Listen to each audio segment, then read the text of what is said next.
What's up, y'all? It's Izza, and welcome to Doki Literature Club.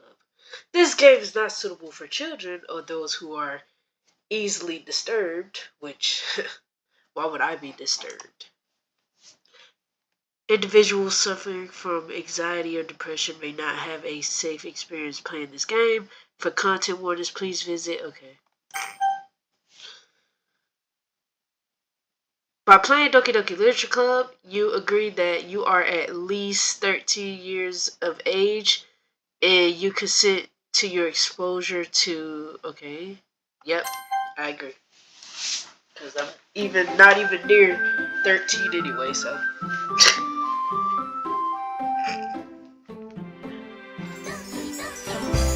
Alright. What's the settings here?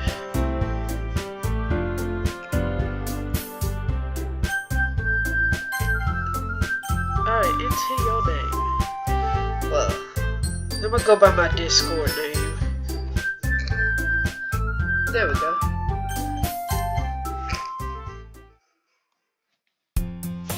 Hey! I see an annoying girl running toward me from the distance, waving her arms in the air like she's totally, obviously,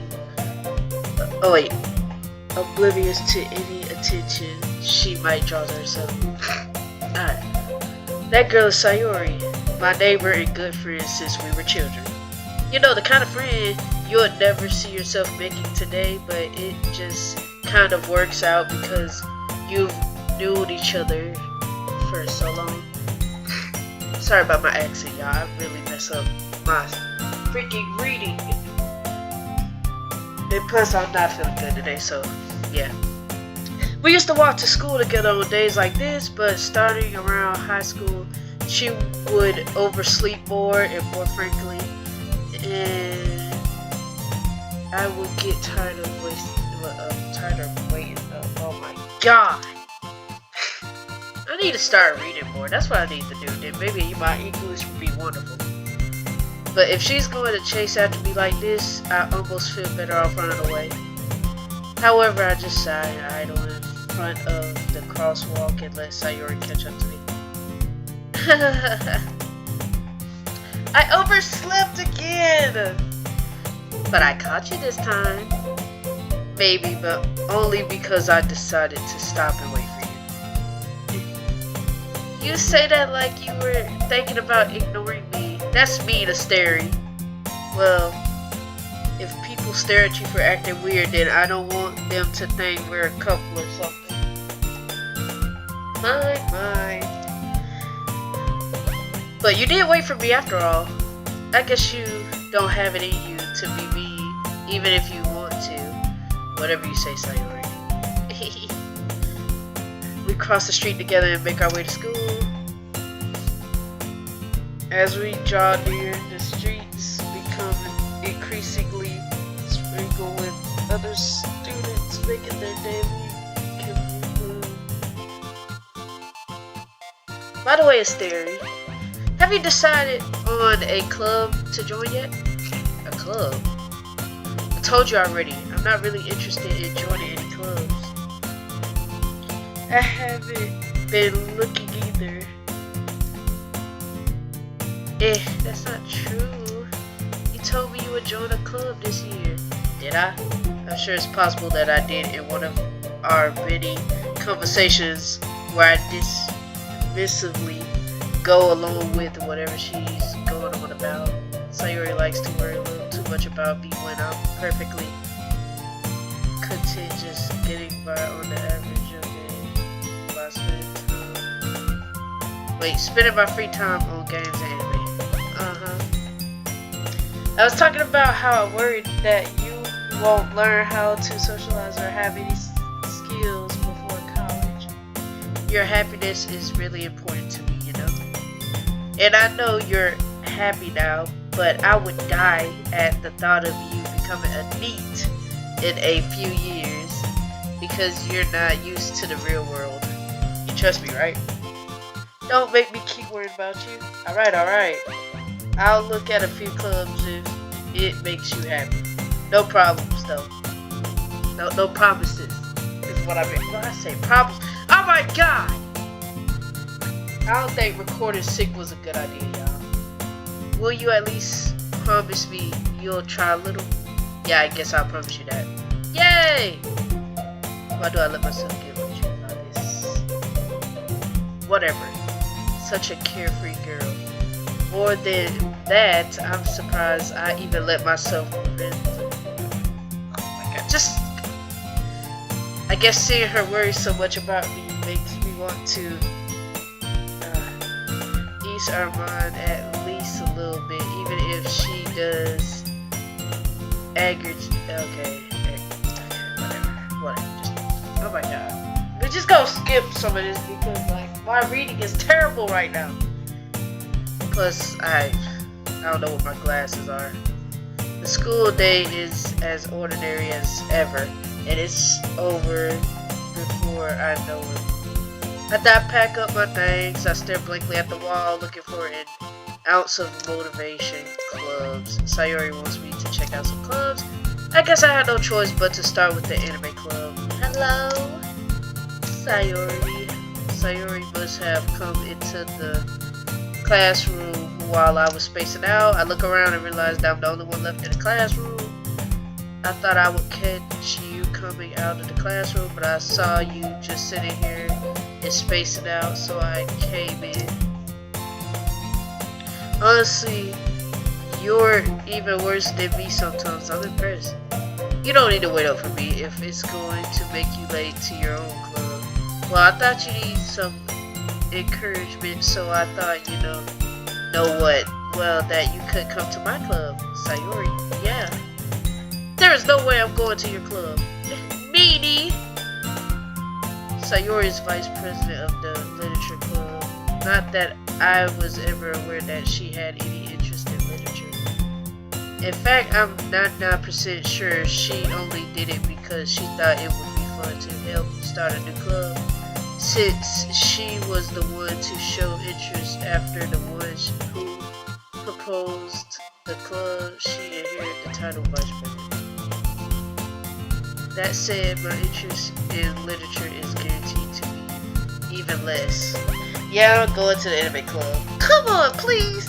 Why do you care so much anyway? Well, I kind of told the club yesterday I would bring in a new member, and Natsuki made cupcakes and everything. Don't make promises you can't keep. I can't tell if Sayori's plan is really that much of an airhead, or if she's... okay, whatever. I let out a little sigh. Fine. I'll stop by for a cupcake, okay? Yes, let's go!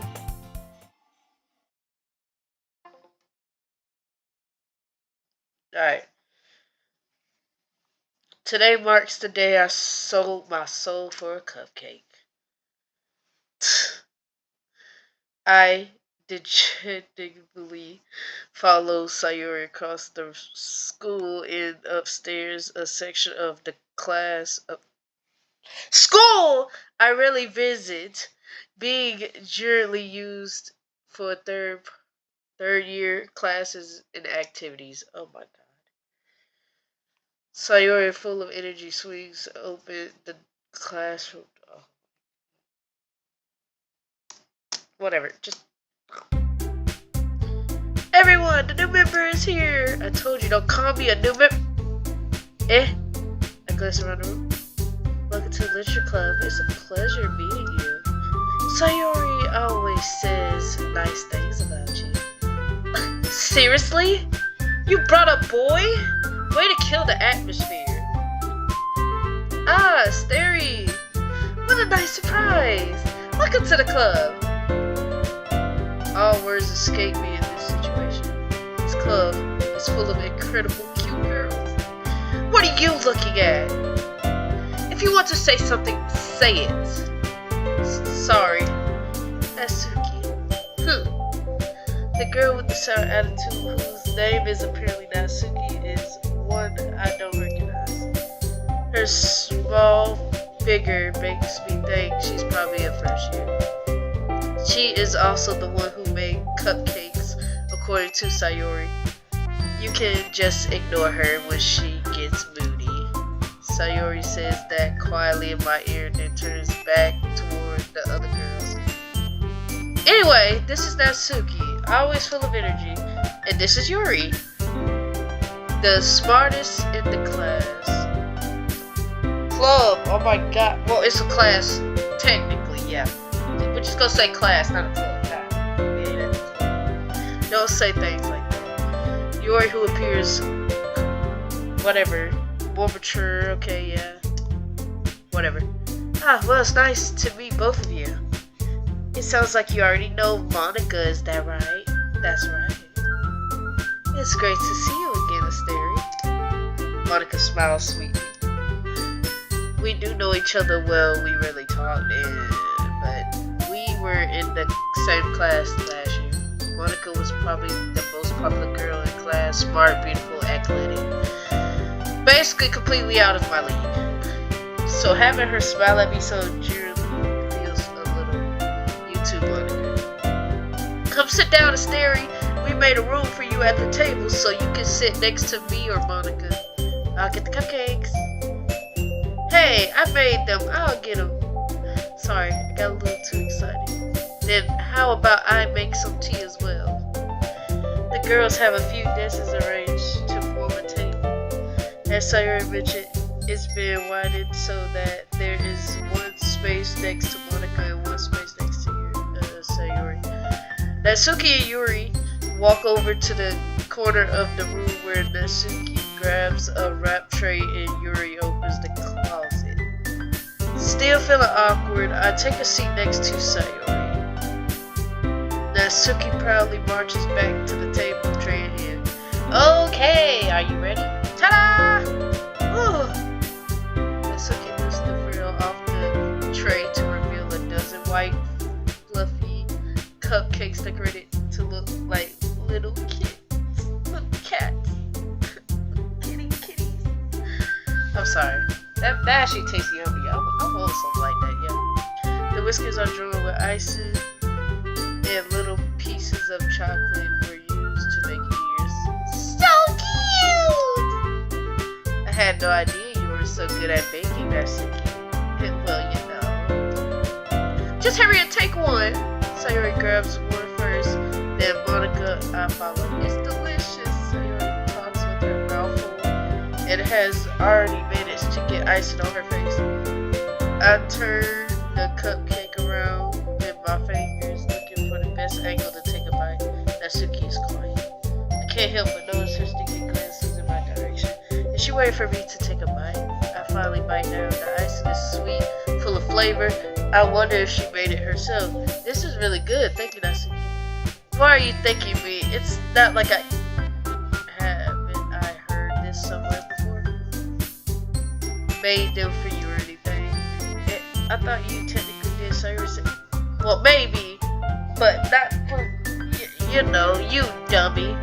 Alright. I give up on Natsuki's weird logic and dismiss the conversation. Yuri returns to the table carrying a tea set. She carefully places a teacup in front of each of us before setting down the teapot next to the cupcake tray. I need to read slow. I'm reading too fast. I'm sorry. You keep a whole tea set in this classroom? Don't worry, the teachers gave us permission. After all, doesn't a hot cup of tea help you enjoy a good book? I guess. Don't let yourself get intimidated. Yuri's just trying to impress you. That's not insulted. Yuri looks away. I meant that, you know, I believe you. Well, tea and reading might not be a pastime for me, but I at least enjoy tea. I'm glad. Yuri faintly smiles to herself in relief.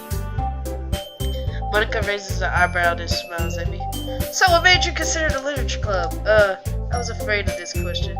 Something tells me I shouldn't tell Monika that I was practically dragged here by Sayori. Well, I haven't joined any clubs yet, and Sayori seemed really happy here, so that's okay, don't be embarrassed. We'll make sure you feel right at home, okay? As president of the literature club, it's my duty to make the club fun and exciting for everyone. Monika, I'm surprised. How come you decided to start your own club?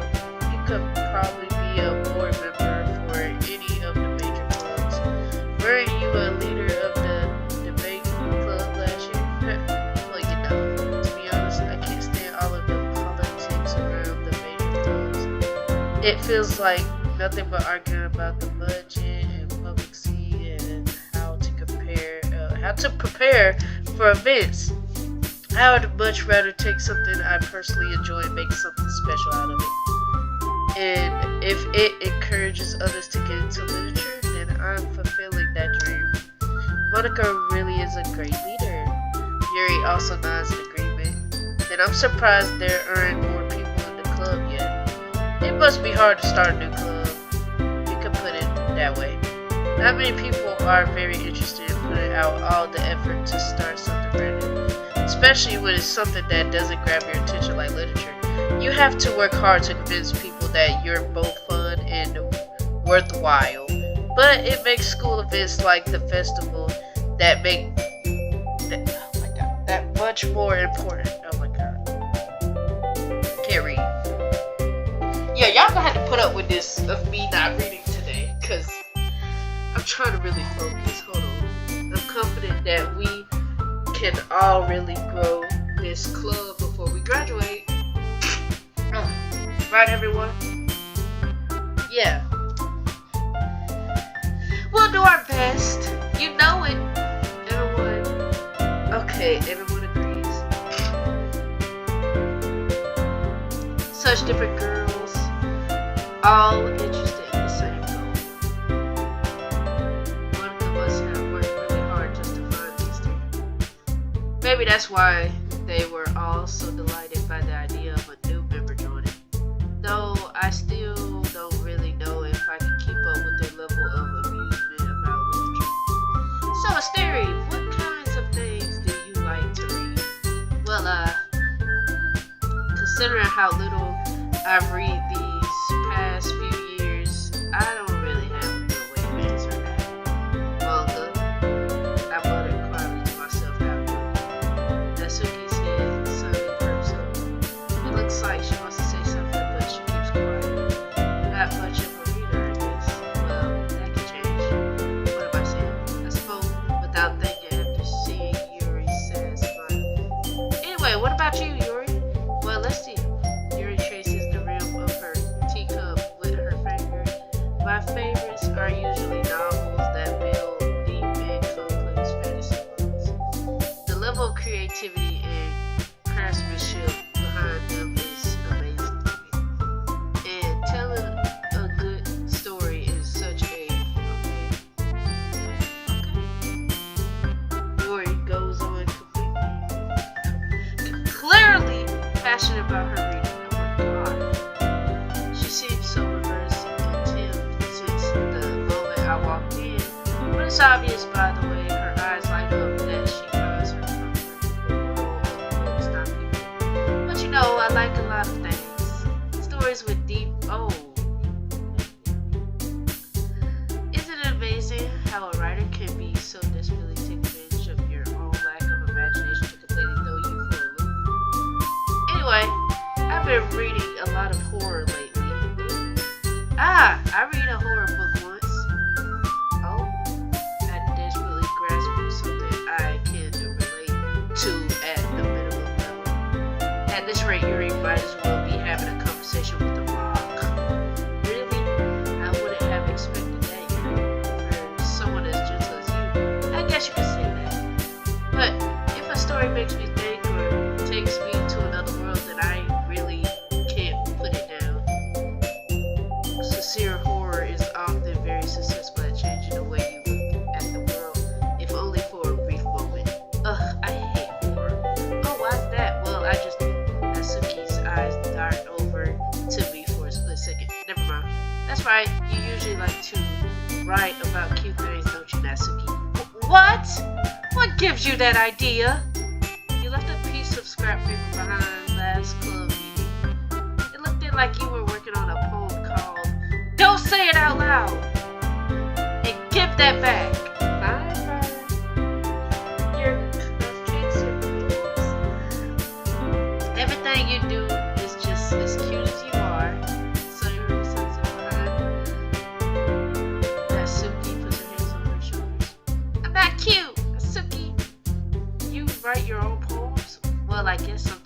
Why do you care?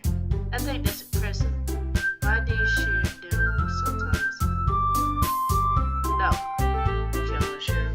Natsuki averts her eyes. You wouldn't like them. Not a very confident writer yet. I understand how Natsuki feels. Sharing that level of writing takes more than just confidence. The truest form of writing is writing to oneself. You must be willing to open up to your readers, exposing your abilities and showing even the deepest reaches of your heart. Do you have writing experience too, Yuri? Maybe if you share some of your work, you can set an example and help Natsuki feel comfortable enough to share hers. I guess it's the same for you, Yuri. I want to read everyone's poems. We all sit in silence for a moment. I have an idea, everyone. Natsuki and Yuri look quizzically at Monika. Let's all go home and write a poem of our own. Then next time we see each other, yay, we'll all share them with each other, yeah? If I'll be here next time, crazy. And they didn't even say next time, but we're just gonna add more words. How about that? Make it easier for me. That way everyone is even. Yeah, let's do it! Plus, now that we have a new member, I think it will help us all get a little more comfortable with each other and strengthen the bond of the club. Isn't that right, Esther? Monika smiles warmly at me once again. Hold on, there's still one problem. What's that? Now that we're back to the original topic of me joining the club, I abruptly came forward. No, wait. Front with what's been on my mind the entire time. I never said I would join this club, so you may have convinced me to stop by, but I never made any decision. I still have other clubs to look at. I lost my train of thought. All four girls stared back at me with dejected eyes. But I'm sorry. I thought, Stary, you all. I'm defenseless against these girls. How am I supposed to make a clear-headed decision when it's like this? This is if writing poems is a price I need to pay in order to spend every day with these beautiful girls. Right. Okay, I've decided then. I'll join the literature club. One by one, the girls' eyes light up. Yes! I'm so happy! Sawyer wraps her arms around me, jumping up. Hey, you really did scare me for a moment. If you really just came for the cupcakes, I would be super pissed. Then that makes it official. Welcome to the literature club. Thanks, I guess. Okay, everyone. I think that we can officially end today's meeting on a good note. Everyone remember tonight's assignment. Oh my god. Write a poem to bring to the next meeting so we can all share. Monika looks over at me once more. Hysteria, I look forward to seeing how you impress yourself. Yeah. Can I really impress the class star Monika with my... I feel the anxiety welling up inside me. Meanwhile, the girls continue to chit-chat as Yuri and Natsuki clean up their food. Hey, Asteri, since we're already here, do you want to walk home together? That's right, Sayori and I never walk home together anymore because she always stayed after school for clubs. Sure, might as well. Yay! With that, two of us depart the club room and make our way home. The whole way, my mind wanders back and forth between the four girls, Sayori, Natsuki, Yuri, and of course Monika. Will I ever really be happy spending every day after school in a literature club? Perhaps I'll have the chance to grow closer to one of these girls. Alright, I just need to make the most of my circumstances, and I'm sure good fortune will find me, okay? And I guess that starts with writing a poem tonight. Alright, it's time to write a poem. Pick words you think your favorite club member will like. Something good might happen with whoever likes your poem the most. Okay.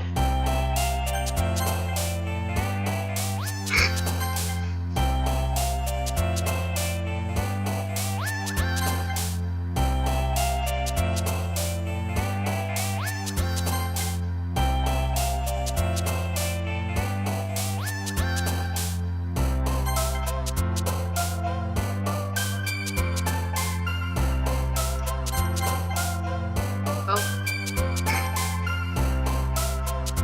I'm just clicking anything. Oh, what?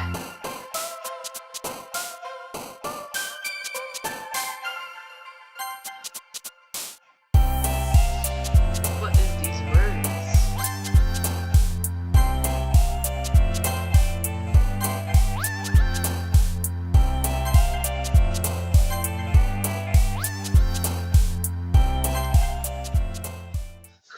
Oh. Hi again, Asteri. Glad to see you didn't run away on us. Nah, don't worry.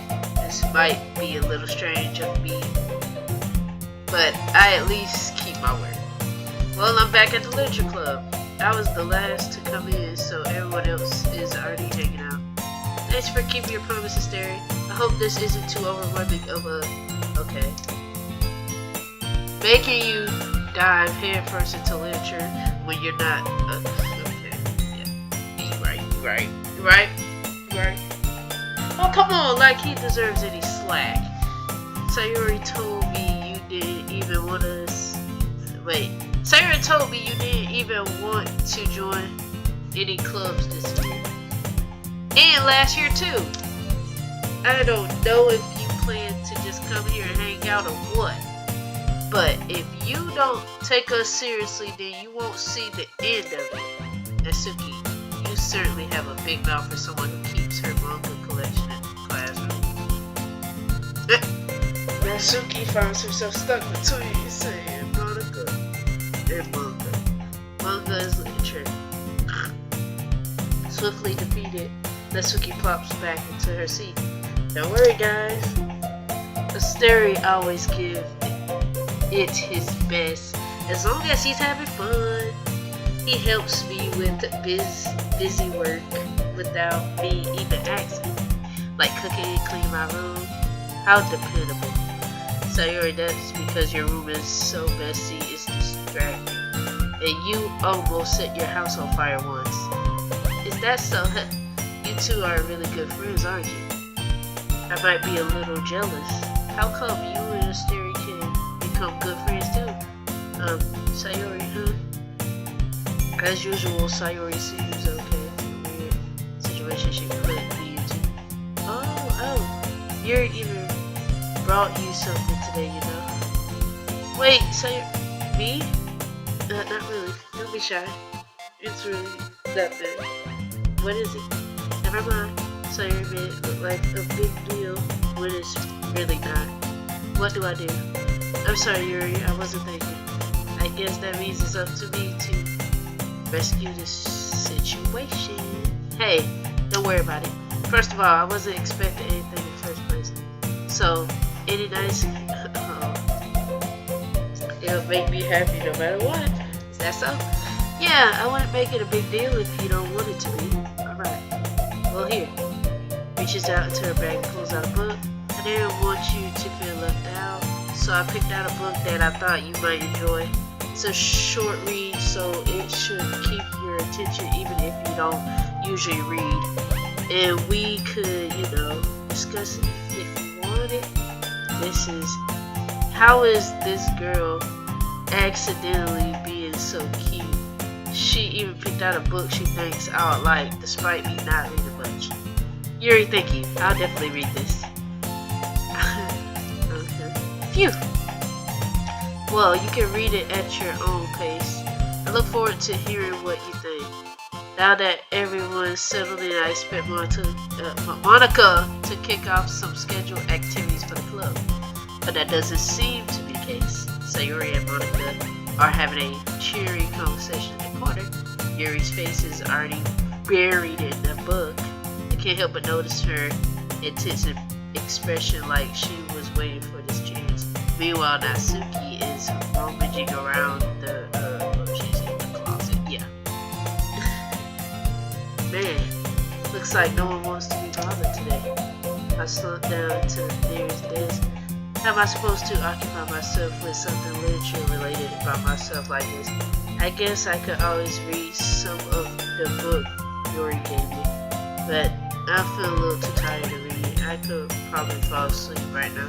I close my eyes and end up listening in on Sayori's conversation with Monika. We're probably gonna seem really lame compared to all the other clubs though. Well, we can't give up. The festival is our chance to show everyone that what literature is all about. The problem is that the idea of a literature club sounds too okay. Yeah. But it's not like that at all, you know. We just need a way of showing that to everyone. Something that speaks to their creative minds.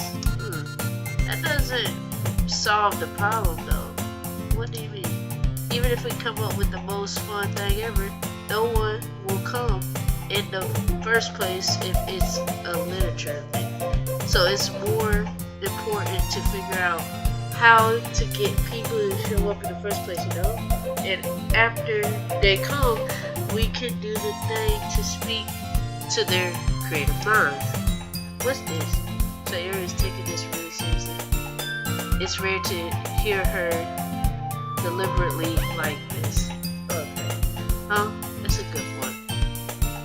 In that case, do you think food will do the trick? What kind? Well, I guess we could. Cupcakes. Good thinking. Natsuki would love to do that. You're right.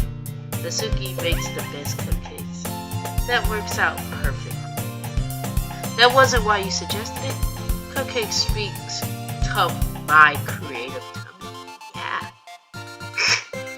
Cupcakes it is, dude. I'm hungry. Anyway, we still need to work out the details of the event itself. I find myself smiling.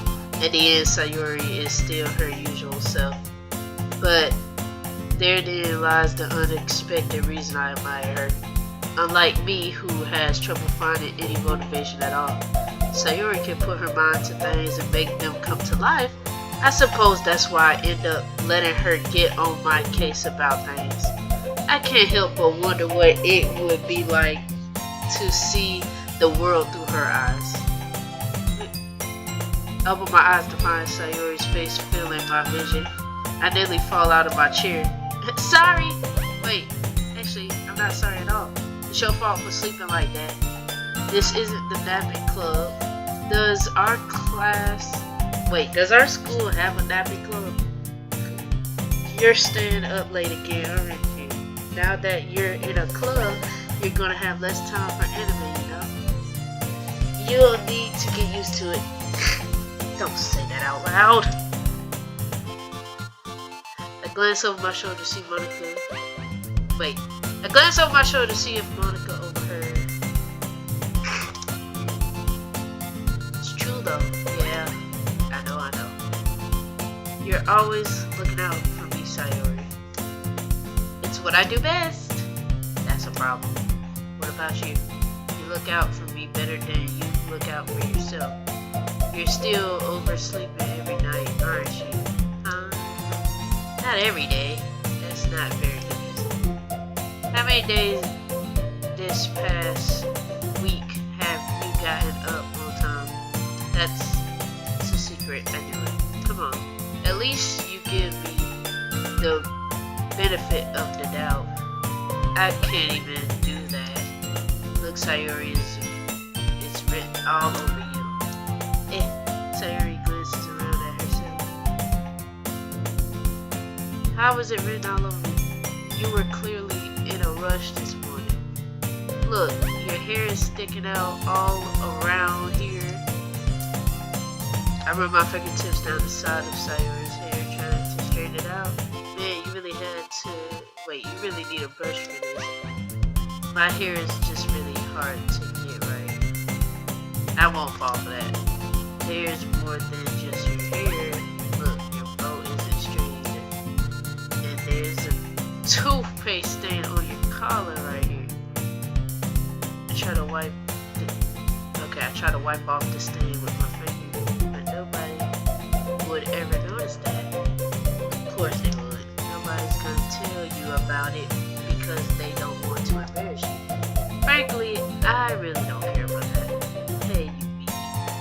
And you don't even keep your blazer buttoned up. Seriously, Sayuri, why do you think you don't have a boyfriend yet? That's super mean! Sorry, but you'll thank me later. I tried to put her blazer from the bottom. Once you see how much better it looks, you'll change your mind. Oh! This is so funny. What is love? I just think about how weird it is to have a friend who does these kind of things. And don't say that. It'll make me feel weird about it. Stupid. It's okay though. I'm happy we're like this. Aren't you? I guess. And be careful. But it might come off. Why is this one so hard to close? I struggle to fully close under her chest. Does this thing even fit you properly? It did when I bought it. If you ever buttoned it, you would have noticed sooner that it doesn't fit. What are you smiling about? It be smiling.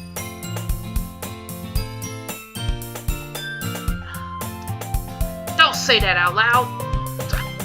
Anyway, you look much better now, so. Why does it feel strange to see Sayori's blazer buttoned up like that? But it's so stuffy. It's not worth it at all. Sayori.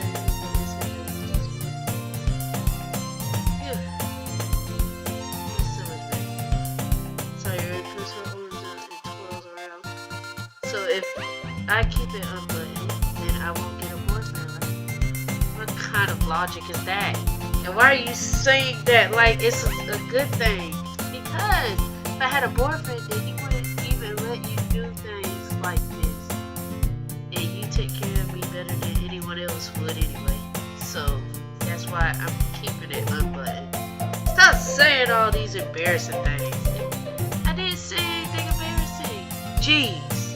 Well, anyway, just focus on trying to wake up a little earlier. Only if you focus on going to bed earlier. It's a deal. I guess we really are better at taking care of each other than we are at taking care of ourselves. Yeah, I guess so, huh? So maybe you could, okay, maybe you should come wake me up in the morning. You're doing it again, Sayori. Oh, but I was joking that time. Man, it's impossible to chill with you sometimes. Okay, everyone. Monika suddenly called out. Why don't we share the poems we wrote now? Yay! Asteria, I can't wait to read yours. Yes, I am. I failed to sound okay, but sir, still 12 away. Okay. By the way, did you remember to write a poem last night? Yeah. My realization is I can't believe I agreed to do something so embarrassing. I couldn't really find much inspiration since I've never really done this before. Well, now that everyone's ready, why don't you find someone to share with? I can't wait, Sayori and Monika said. Okay. Sayori's is on a wrinkled sheet of loosely torn from a spiral notebook. On the other hand, Monika wrote hers in a okay. I can already see Monika's okay. Nezuko. Demon Slayer? Question mark? That's Natsuki. Oh my god. Well, apparently, Nezuko got this universe, y'all. Okay, Natsuki and Yuri. Okay, whatever. Oh my god. I do the same myself. Who should I show my poem to first?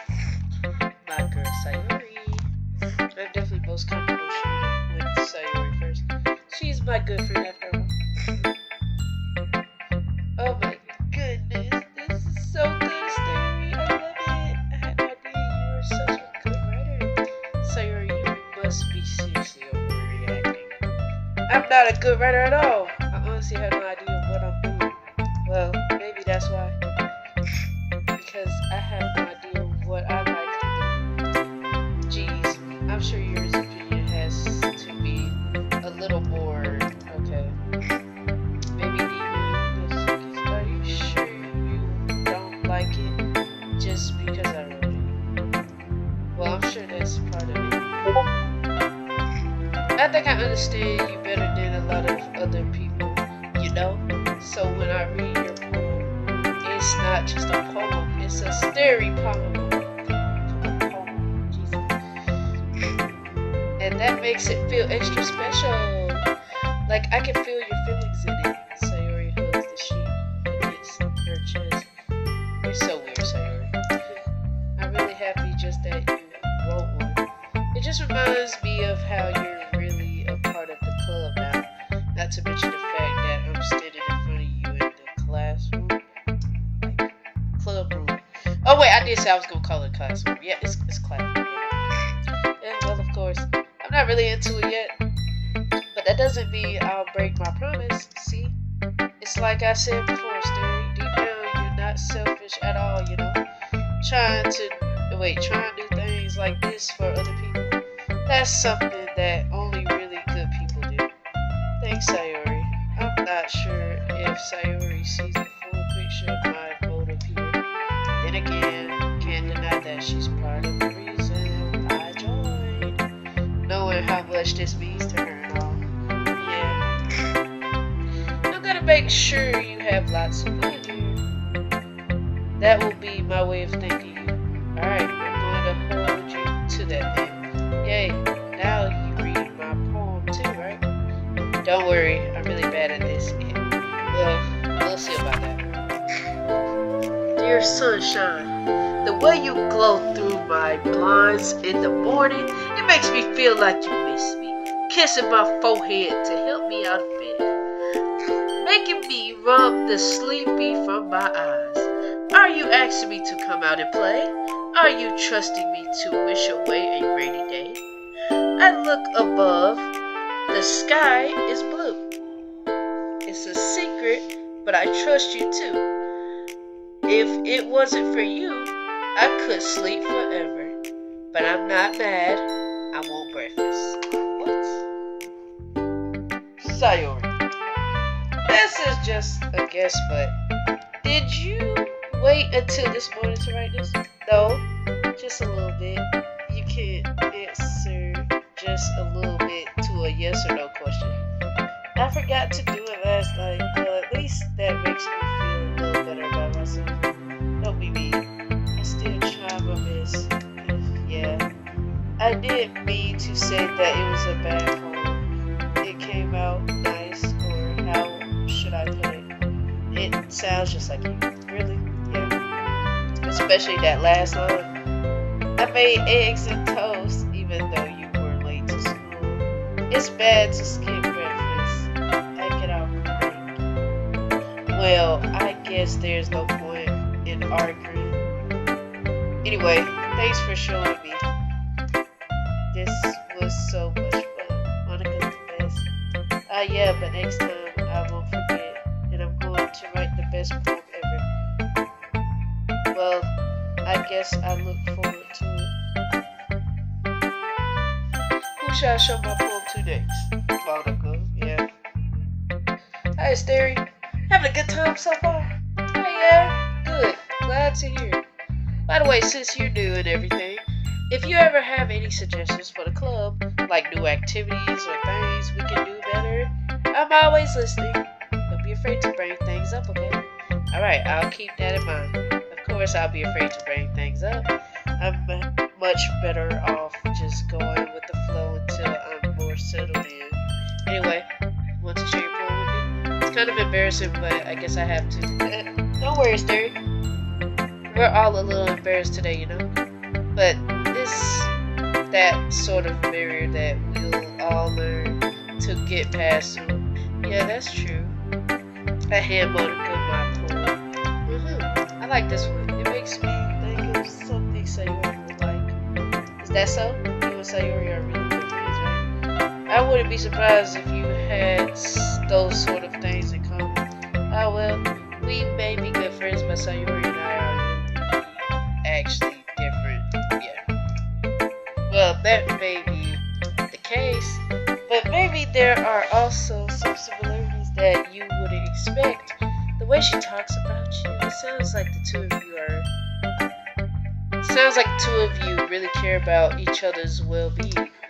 Even if you show it in different ways, it ends up being more similar, do you think?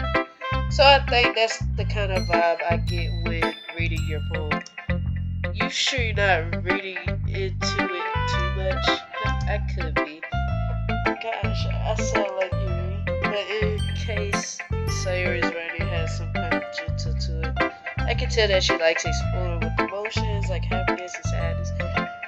Who knew that someone so happy would enjoy sad things too?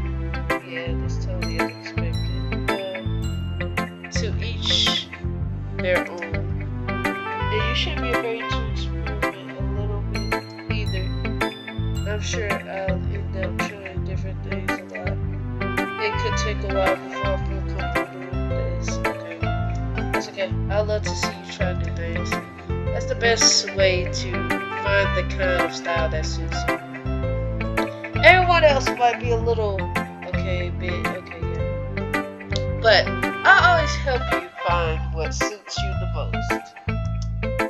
So don't force yourself to write the way everyone else wants you to write. It's not like you have to worry about impressing them or anything. Well, do you want to read my poem now? Don't worry, I'm not very good. You sound pretty confident for someone who claims to be very good. Not to be very good. Well, that's because I have to sound confident. That doesn't mean I always feel that way, you know. Well, let's read it then. Hole in wall. Okay? It couldn't have been me. See the direction the sparkle protrude. What? A noisy neighbor? An angry boyfriend? I'll never know. I wasn't home. I peer inside for a clue. No, I can't see. I reel blind like a field left out in the sun. But it's too late. Okay, whatever.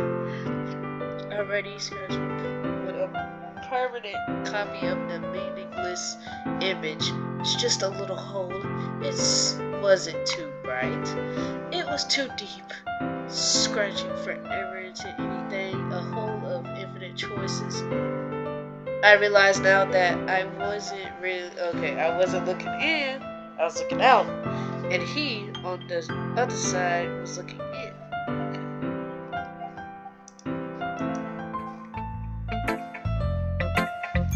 So what do you think? It's very freeform, if that's what you call it. Sorry, I'm not really the right person to ask for feedback. It's okay. Yeah, that kind of style has gotten pretty popular nowadays.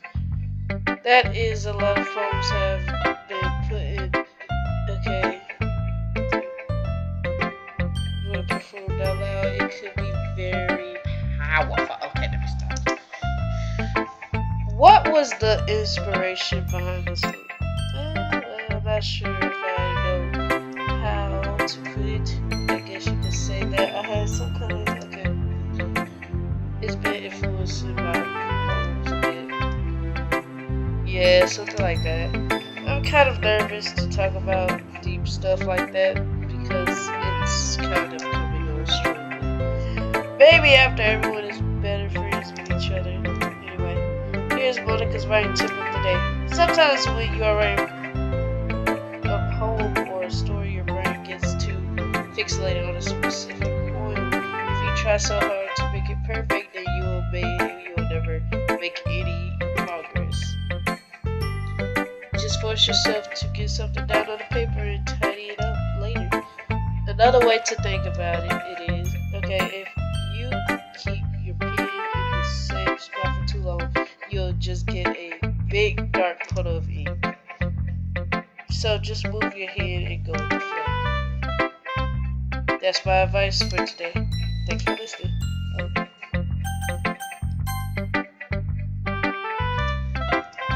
Well, it's about what I expected from someone like you. That's a little blunt. Well, excuse me, it's not like I said it was bad.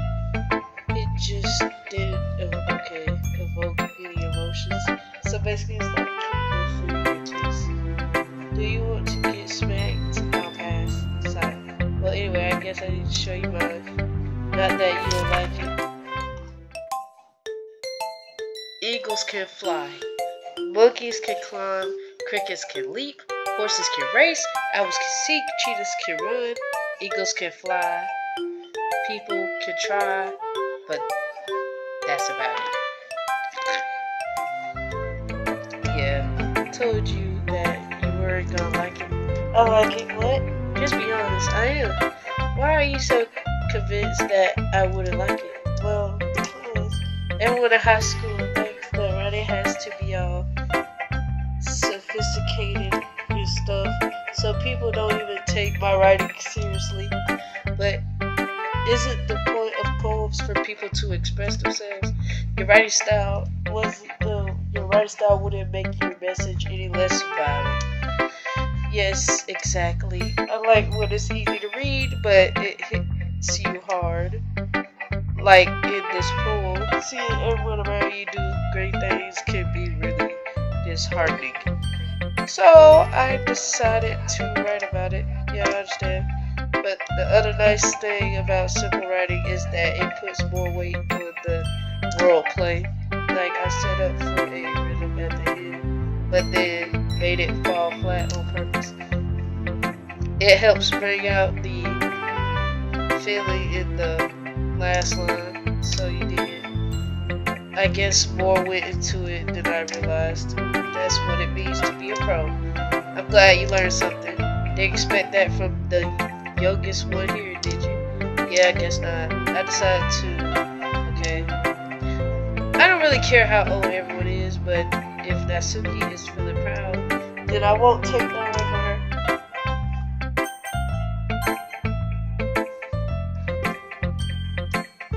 Yuri stares at the poem. I won't pass this more than enough time for her to finish reading. Oh, sorry. I forgot to start speaking. Oh, it's fine. Don't force yourself. I'm not. I just need to put my thoughts into words. Hold on. Okay. This is your first time writing a poem, right? Yeah. Why do you ask? I'm just making sure.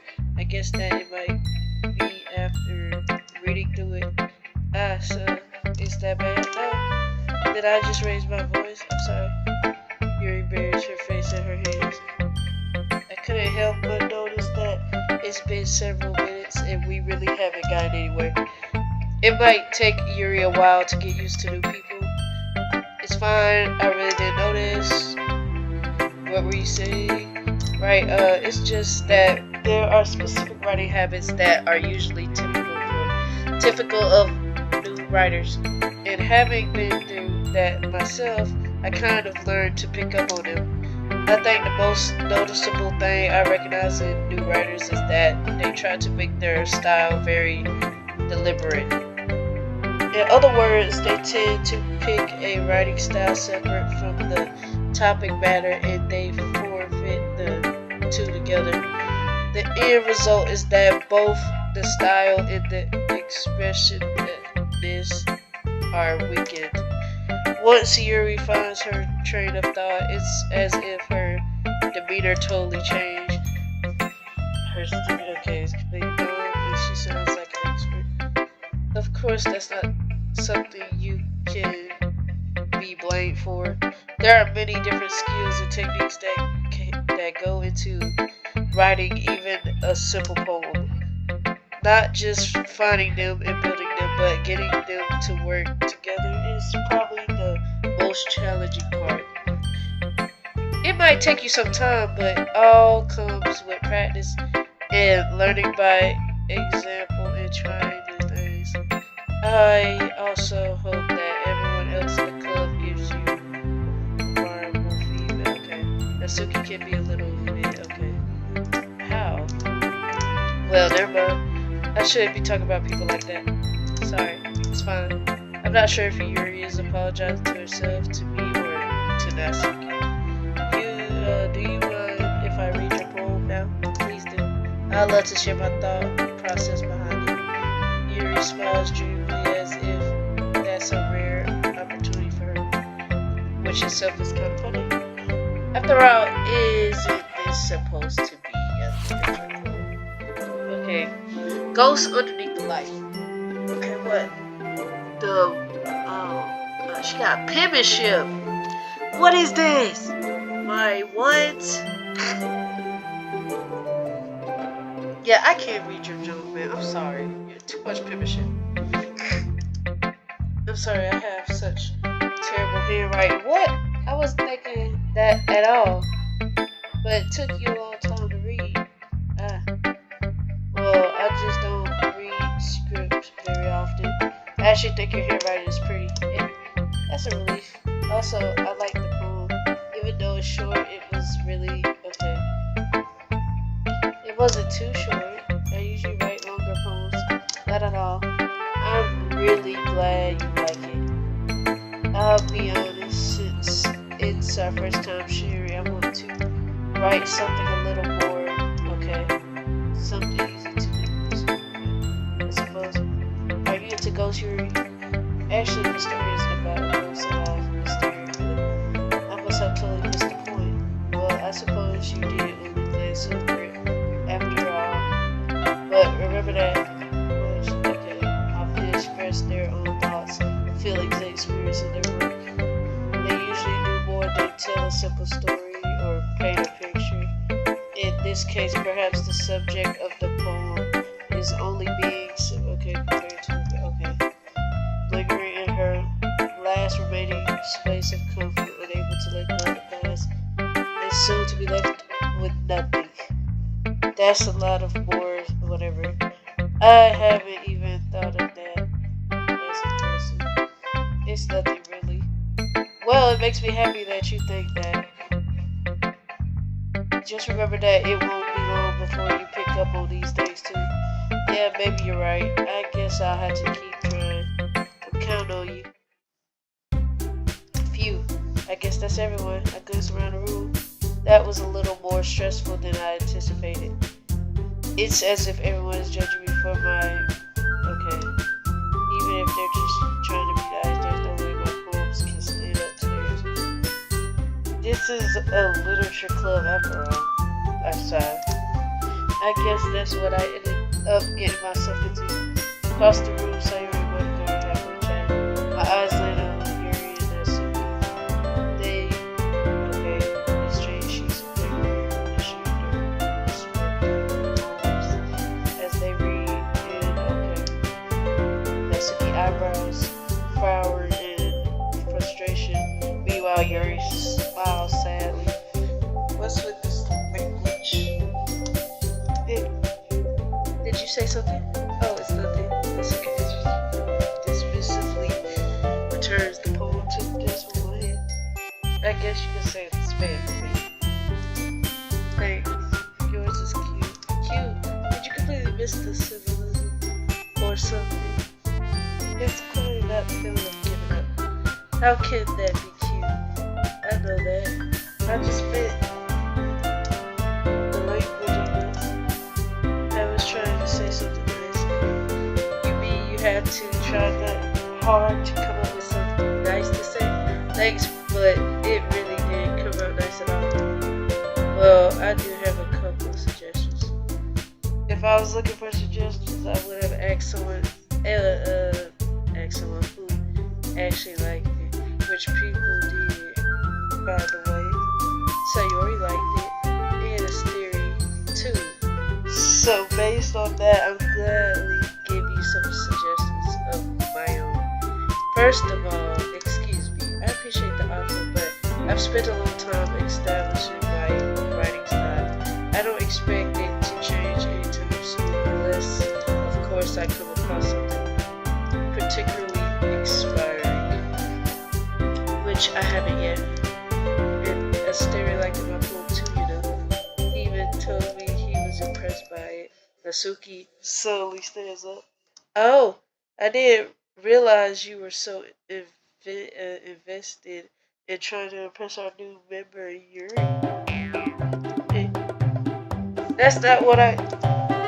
You're just, maybe you're just jealous that Sterry appreciates my advice more than you appreciate yours. Huh? And how do you know he didn't appreciate my advice more? Are you that full of yourself? No. If I was full of myself, I would deliberately go out of my way to make everything I do overly cutesy. Is everyone okay? Well, you know what? I wasn't the one who's. Okay, that's Suki. Suki, that's the little. This doesn't involve me. I don't like that enough. Suddenly, both girls turned towards me as if they just noticed I was standing there. She's just trying to make me look bad. It's not true. She started. If she could get over herself and learn to appreciate that simple writing is more okay, then this wouldn't have happened in the first place. What's the point in making your poems all no reason? The meaning should jump out at the reader, not force them to have to figure it out. Help me explain that to her, Asteri. Wait, there's a reason we have so many new and expensive words in our language. It's the only way to, okay. Avoiding them is not only unnecessary, limiting yourself is also a waste. You understand that, right, Asteri? Well, how did I get dragged into this in the first place? It's not like I know anything about writing, but whoever I agree with, they'll probably think more highly of me.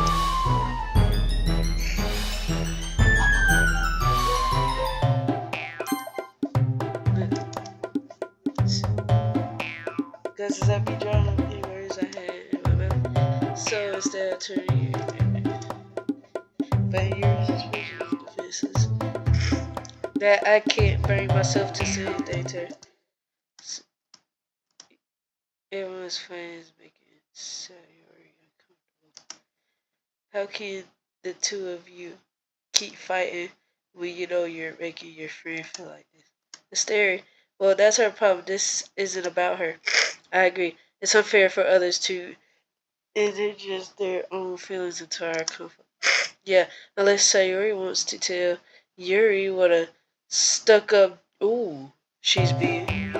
She would never. It's your immaturity that's made her upset in the first place. Excuse me? Are you listening to yourself? This is exactly what nobody likes. Stop! Now, Suki, Yuri, you guys are my friends.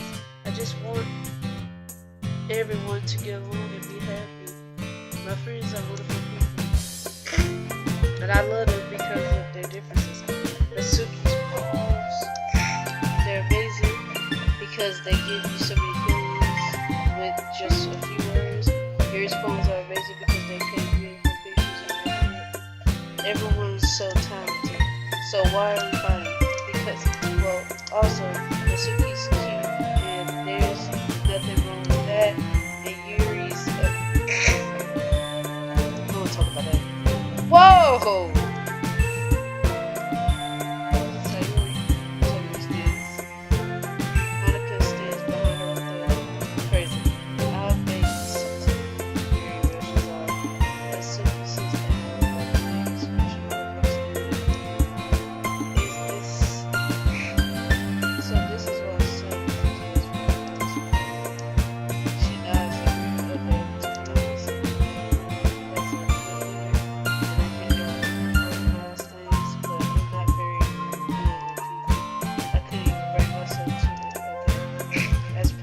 That's kind of embarrassing. Nah, it's not like I can blame you. I wasn't able to say anything. Well, I guess that just means Sayuri is amazing in her own ways, isn't she? To say that she might be an airhead, but sometimes it's really suspicious that she knows exactly what she's doing. I see. Take care of her, okay? I would hate to see her get herself hurt. That makes two of us. You can count on me. Monika smiles sweetly at me, causing my stomach to revolt. Such a true person really does make a good person, regardless of what she says. If only I could get the chance to talk to her a little more. It's just about time for us to. How did you all feel about sharing pools?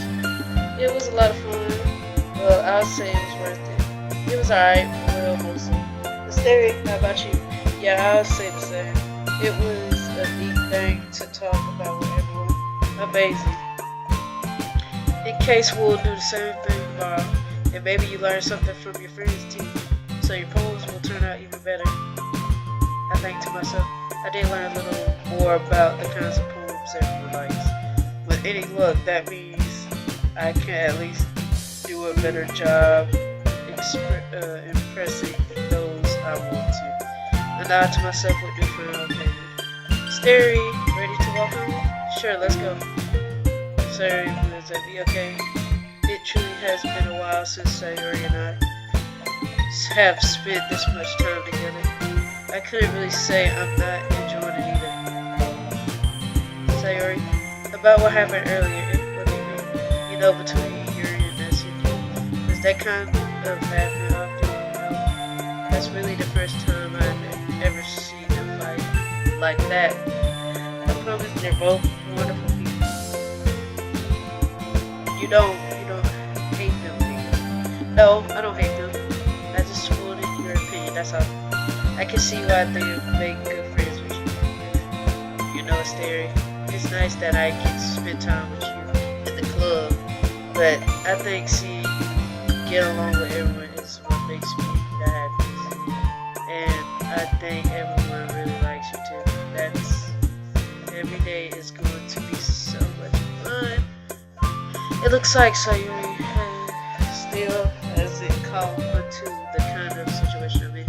Sure, being friends with everyone is nice, but does it really need to stop it? We'll just have to see what the future holds, Sayuri. I pat Sayuri on the shoulder. I said that more to myself than to her, but it's easy to use Sayuri as okay. Yeah, let's do this.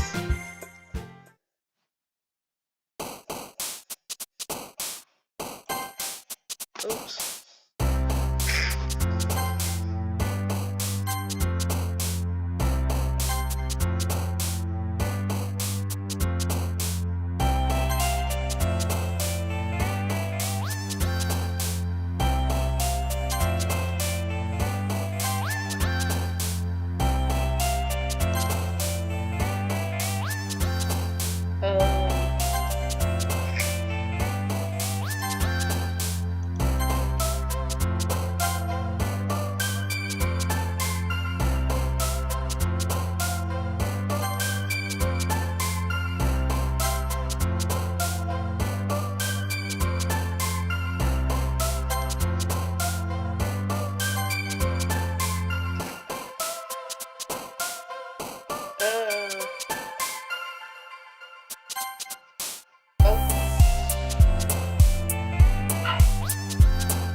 I don't know who I mostly did it for. Oh.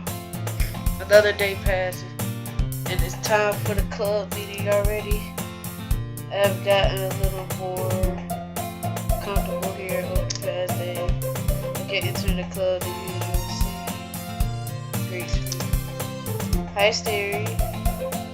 Yo, like you're in a good mood today. Yeah, I'm just still not used to you being in the club. That's all I see.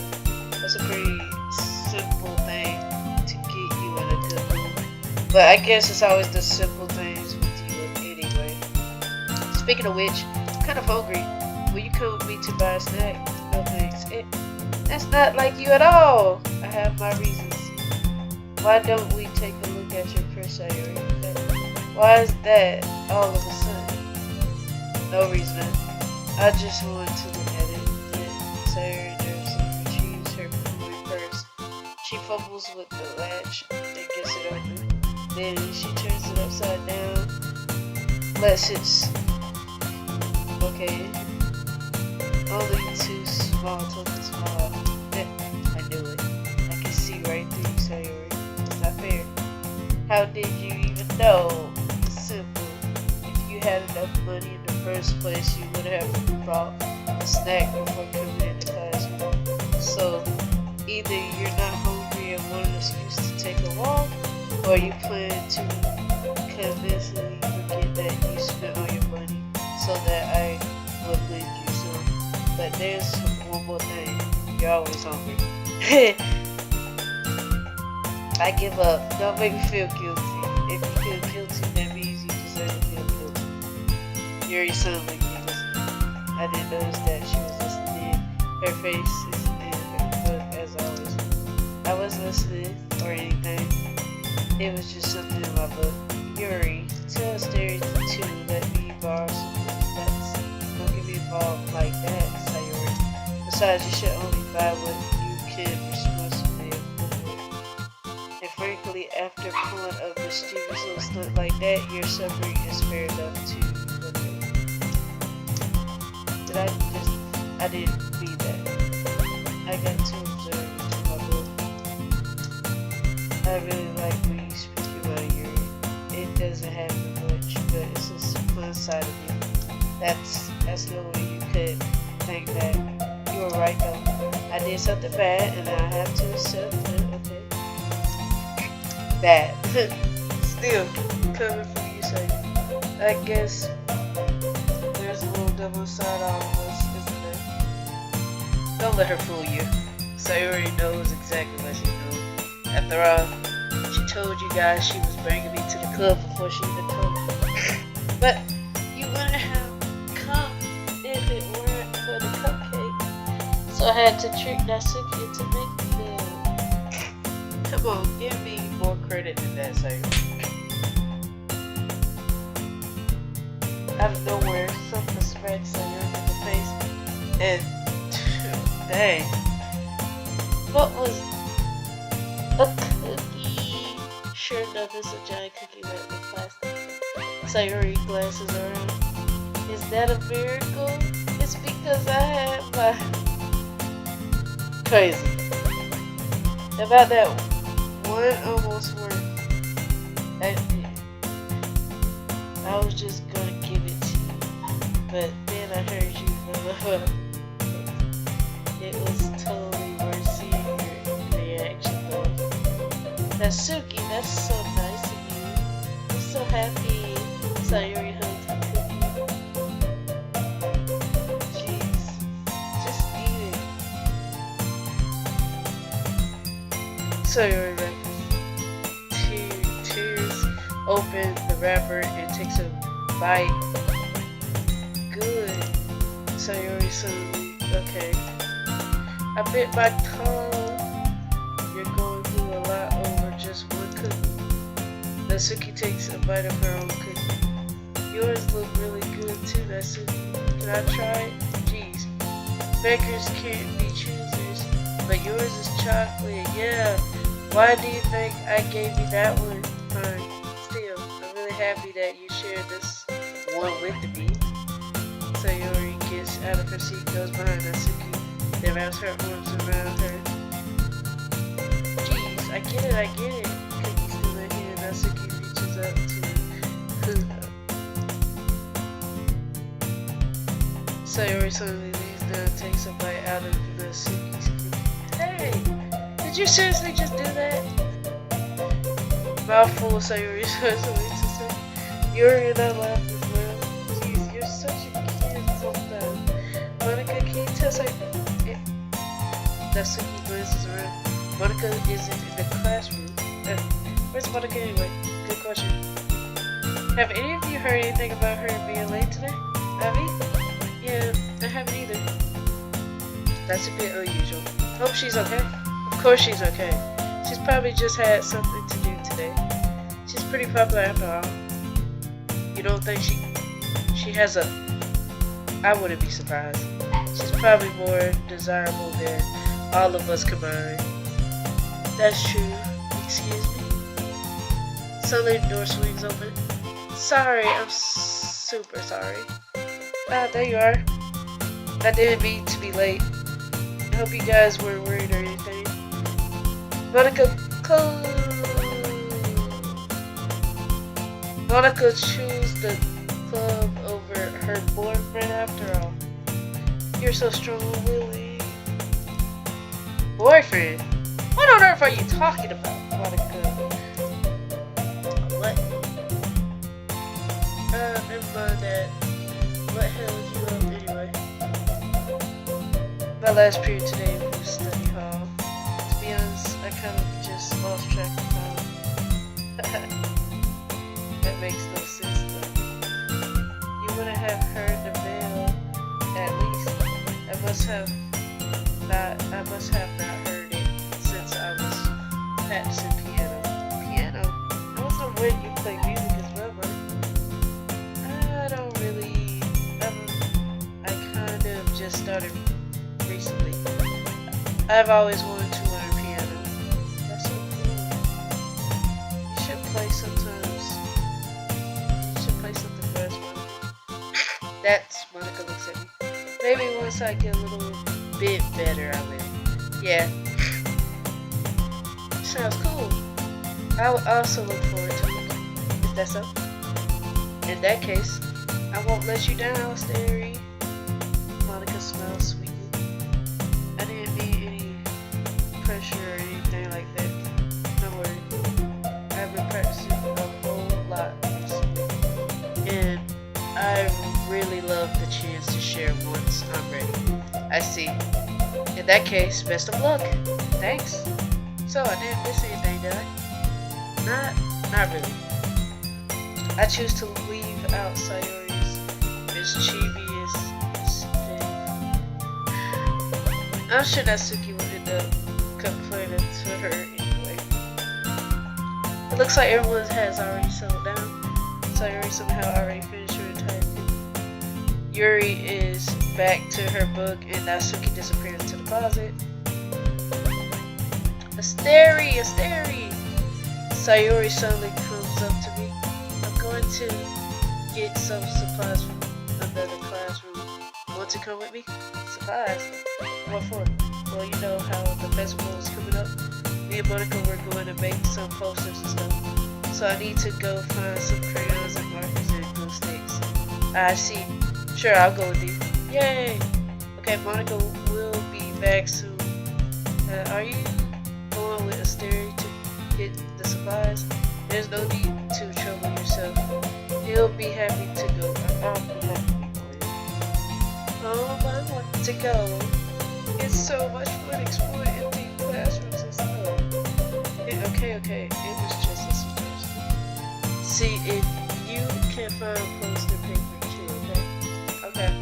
Ready, Asteri? Yep, let's go. Sayori and I left the club room. I follow behind as Sayori hums and skips around the hallway. Honestly, it feels like I'm taking a kid to the ball or something. Sayori feels pleasure in the simplest things sometimes. Hey Sayori, what exactly are we doing for the festival anyway? I'm not sure how you would make an event out of literature. Me and Monika have it all planned out, don't you worry. Is that so? Yep. We're gonna do a poetry performance. A performance of what kind? Well, everyone is going to take turns on stage. Okay. That sounds kind of dull. Asteri, you're not thinking about it the right way at all. It's not just about reading poems. It's about performing them. Like you say, the lungs of the poem, like between my feet, the last remaining flower, but it's to be a twist of okay.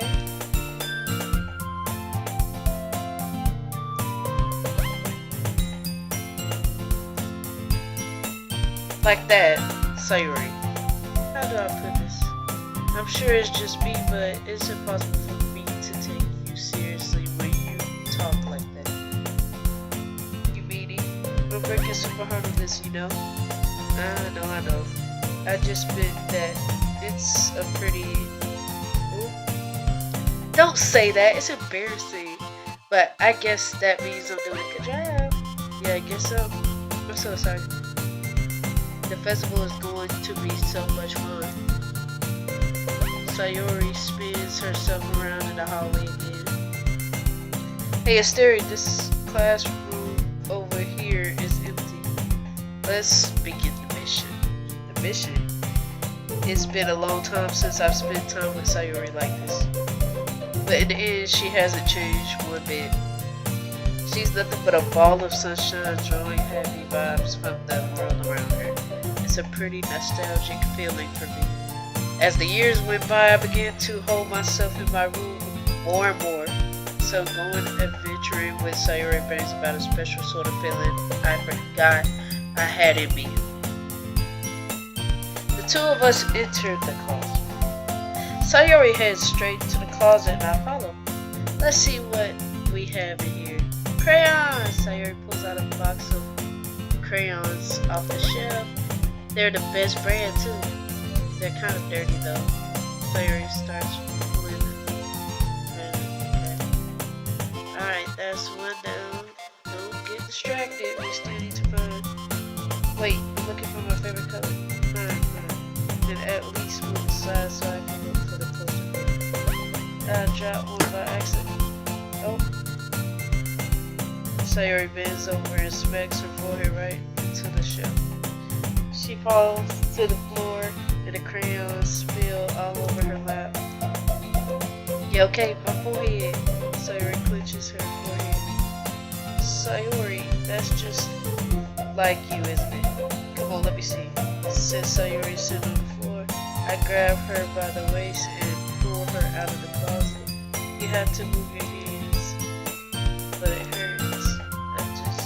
Just do it for a second. Sayori slowly releases her hands from her forehead. I brush her bangs to the side. Sorry. There's a huge red mark on the center of her forehead. A bump is starting to form as well. Man, that's gonna swell up. I should find you some ice. Asteri, where would I find ice around this time?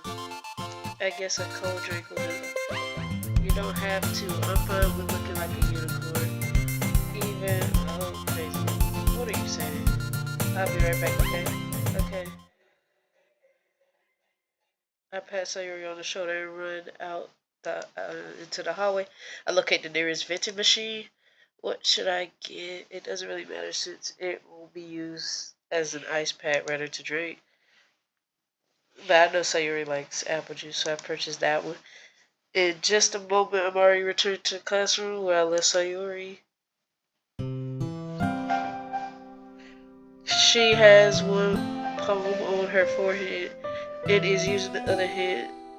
Okay. At least they were already in the wrong spots before I spilled them.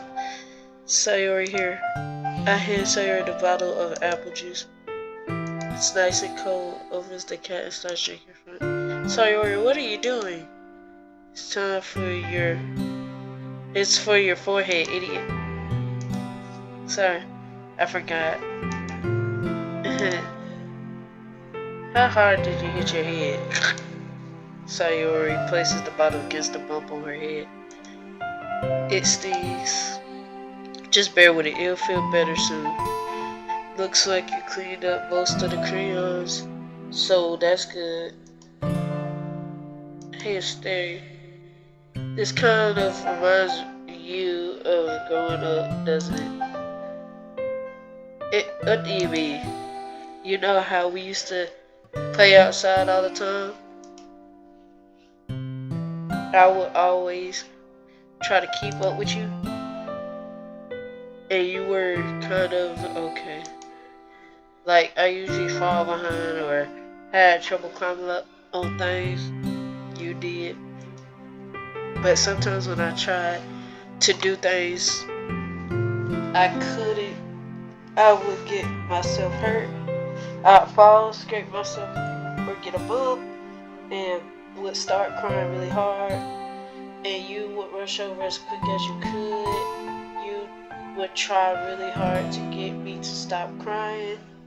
It was almost like you blamed yourself were afraid of getting in trouble if someone found out, even though it really wasn't your fault at all, you know?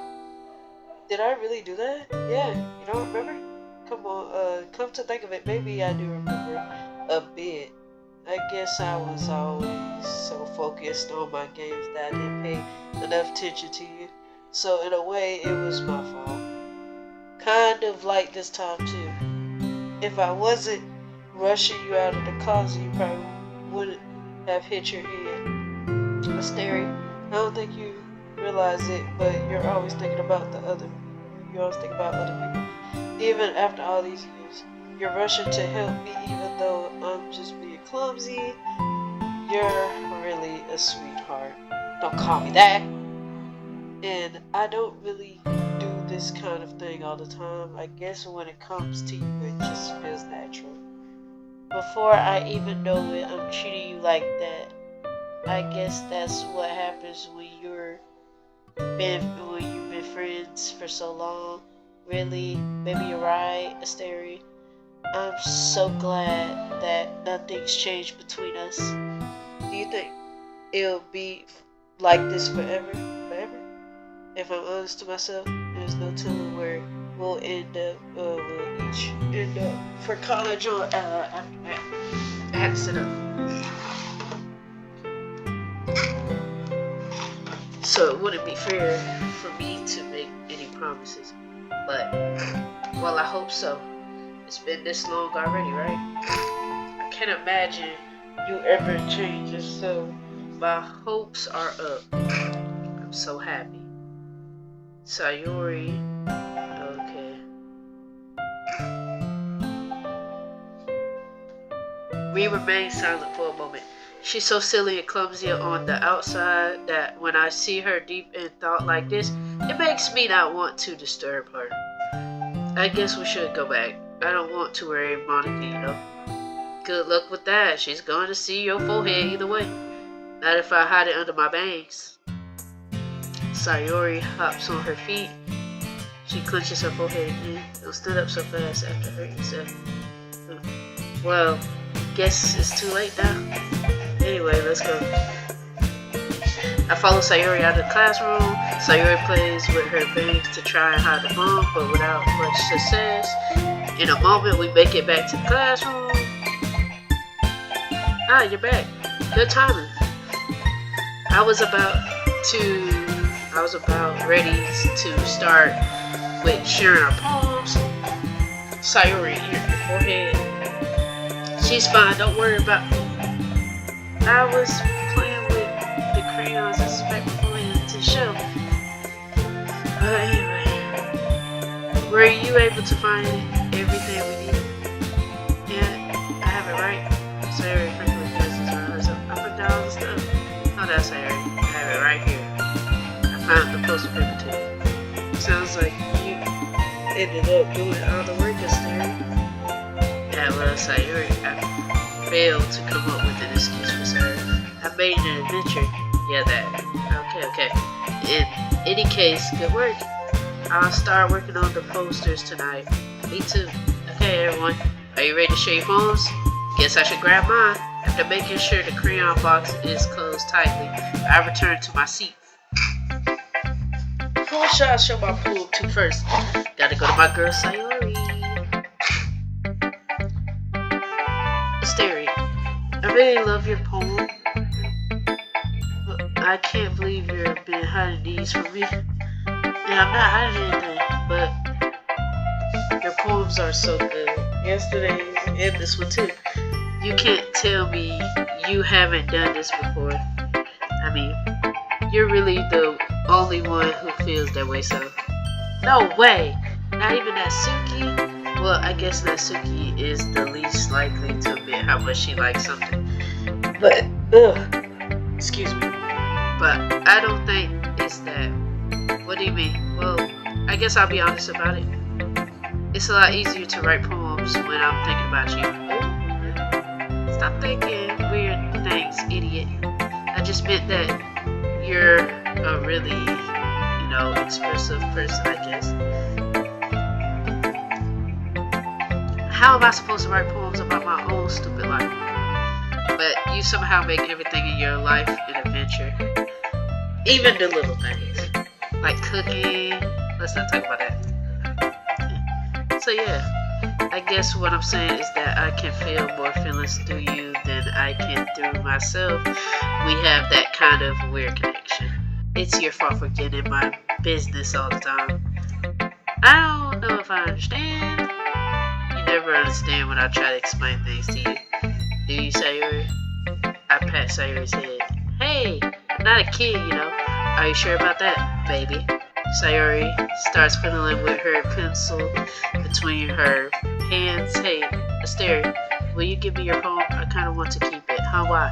Because, well, it's the first time you've written something for me. Sorry, you completely misunderstood. I didn't write this for you. Are you even listening anymore? Well, whatever. I'll give it to you when we go home. Really? I broke my pencil. Crazy. Sorry. It's fine. I'll get it for you. I bend down and pick up the broken pencil. Sayori clenches the desk beside her to support herself. Knees shaking. I'm a little clumsy today. Let's sit down, Sayori. Yeah. I grab Sayori's arm and help her sit at the desk. Anyway, I still haven't read your poem. Oh, sorry. I forgot about that. But it's not as good as yours. Jeez, don't worry. I'm sure I'll like it. Okay. It says, bottles. I pop off my scalp like the lid of a cookie jar. Okay. It's the secret place where I keep all my dreams. Little balls of sunshine all rubbing together like a bundle of kittens. I reach inside my thumb and forefinger and pluck one out. It's warm and tingly, but there is no time to waste. I put it in a bottle to keep it safe, and I put the bottle on the shelf with all of the other bottles. Happy thoughts, and the bottles all in a row. My collection makes a lot of friends.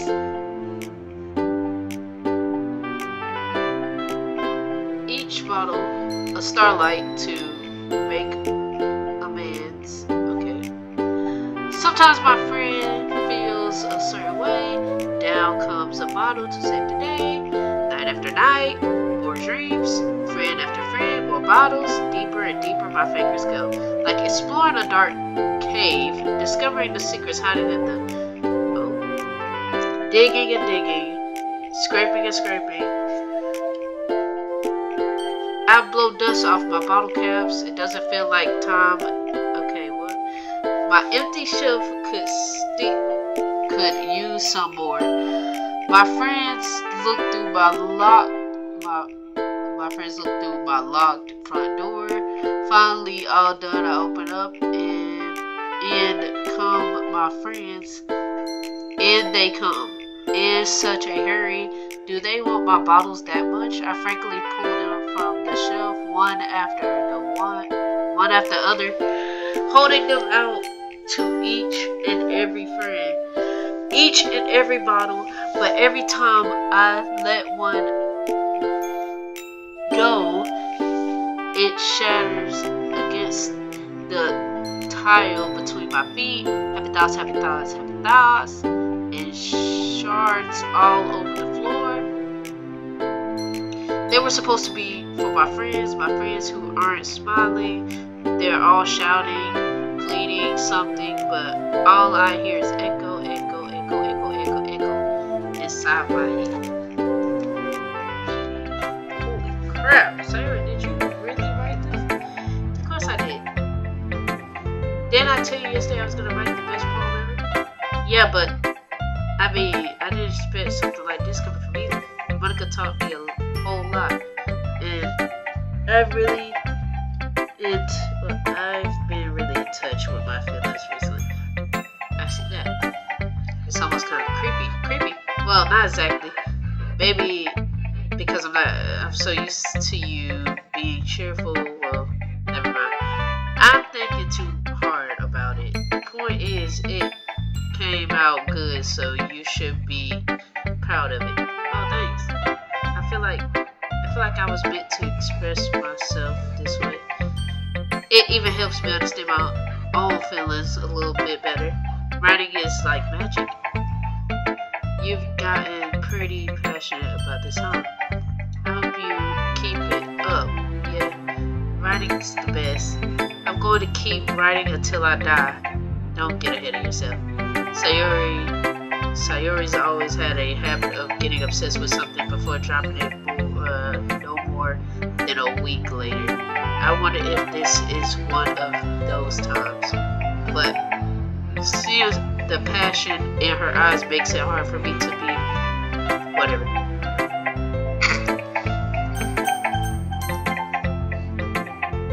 Hi, guess there. How's the writing going? Alright, I guess. I'll take that. As long as it's not going bad, I'm happy that you're applying yourself. Maybe soon you'll come up with a masterpiece. I wouldn't count on that. You never know. Want to share what you wrote for today? Sure. Here you go. I give my poem to Monica. Alright. It's pretty good. It makes me think of Sayori like the other one that you wrote. You two are like the duo. Yeah, that's kind of... Okay, yeah. Yeah, probably. But you do spend a lot of time with her even in this club, don't you? Then again, I don't blame you for being a little shy. I'm not shy, I'm just teasing. I know it's a bit of time to make friends with everyone.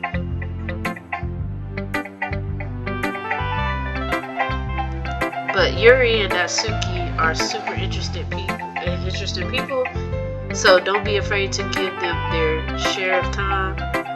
And you can talk to me every now and then too. It's not like unapproachable or anything, am I? No, it's nothing like that. I'm still getting used to being here, that's all. Yeah, I'm sorry if I was putting pressure on you or something. I really didn't mean it like that. No, don't worry. I get what you're saying. Well, alright then. But anyway, you want to read my poem now? I like the way this one turned out, so I hope you do too. Alright, let's take a look. Save me. The colors, they won't stop. Bright, beautiful colors, flashing, expanding, piercing. Red, green, blue. An endless, of meaningless noise. The noise, it won't stop. Granting waveforms. Squeaking, screeching, piercing. Like playing a, low beat. What you mean low beat? It's even more abstract than your last one, huh? I guess it's just the way I write. I'm sorry if you don't like it, though. I never said that. It's just a kind of thing I've never really seen myself, haven't seen before, I guess. I kind of like playing with my space on the paper. Choosing where and how to space your words can totally change the mood of the poem. It's almost like magic. The way I wrote the lines really short makes it feel like they're trying to speak over the noise I see it's like, okay, it's still hard for me to tell what it's about though. Sometimes asking what a poem is about isn't the right question. A poem can be as abstract as or a conversation with the reader. So, putting it that way, not every poem is about something. Anyway, here's Monika's right tip of the day. Sometimes you'll find yourself facing a difficult decision. When that happens, don't forget to save your game.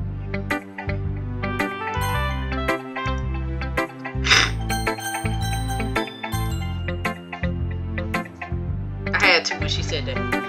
You never know when you might change your mind or when something unexpected may happen. Wait, is this tip even about writing? What am I even talking about? That's my advice for today. Thanks for listening.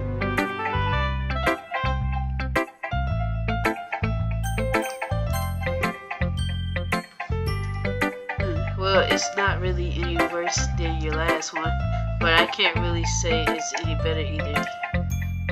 What? Well, anything that isn't a train wreck, I'll take as a win, and I get the feeling you're probably the most. Hey, what makes you? Wait, maybe that was a compliment. Glad to see someone recognize my experience. Well then, keep practicing, and maybe you'll be as good as me someday. That's something tells me that Suki completely missed the point. Come to think of it, this kind of reminds me of Sayori's poem from yesterday. You think so? Yeah, well, I guess if you've been friends with her for so long, you might be on the same wavelength. But you never really struck me as her type. Sayori has a type all of a sudden. Well, I don't know, but honestly, how can someone so fluffy spend so much time with someone like you? It's like she's dragging around a dead weight. That was a little unnecessary. But think of it this way, if it weren't for me, she would probably just fly away like letting go of a balloon. You could say we each take care of each other in our own way. Whatever it is, I don't get it. Oh yeah, I guess I'm supposed to show you my poem here. Okay, it says, Amy likes spiders. You know what I heard about Amy? Amy likes spiders. Icky, wiggly, hairy, ugly spiders. That's why I'm not friends with her. Amy has a cute singing voice. I heard her singing my favorite love song. Every time she sang the chorus, my heart would pound to the rhythm of the words, but she likes spiders. That's why I'm not friends with her. One time I hurt my leg really bad. Amy helped me up and took me to the nurse. I tried not to let her touch me. She likes spiders, so her hands are probably gross. That's why I'm not friends with her. Amy has a lot of friends. I always see her talking to people. She probably talks about spiders. What if her friends start to like spiders too? That's why I'm not friends with her. It doesn't matter if she has other hobbies. Doesn't matter if she keeps it private. Doesn't matter if she... Okay, it doesn't matter if it doesn't hurt anyone. It's gross. She's gross. The world is better off without spider lovers. I'm going to tell everyone. Not bad, right? It's probably a bit longer than yesterday's. Yesterday's was way too short. I was just warming up. I hope you didn't think that was the best I could do. No, of course not. Anyway, the message is pretty straightforward in this poem. I doubt I have to explain. Sometimes you can explain. Okay. And it helps people realize how stupid they're being. Like, anyone would agree that the subject of this poem is in error. Okay. Do you know people like that? Of course. It's about how everyone thinks that doesn't matter. It could be anything. Okay. I wrote it to be easy to relate to.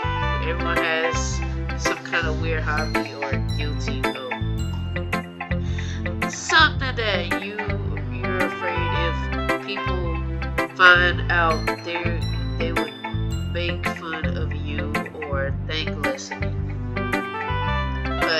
That just makes everyone's okay, then never mind. Who cares what someone likes as long as they're not hurting anyone? It makes them happy.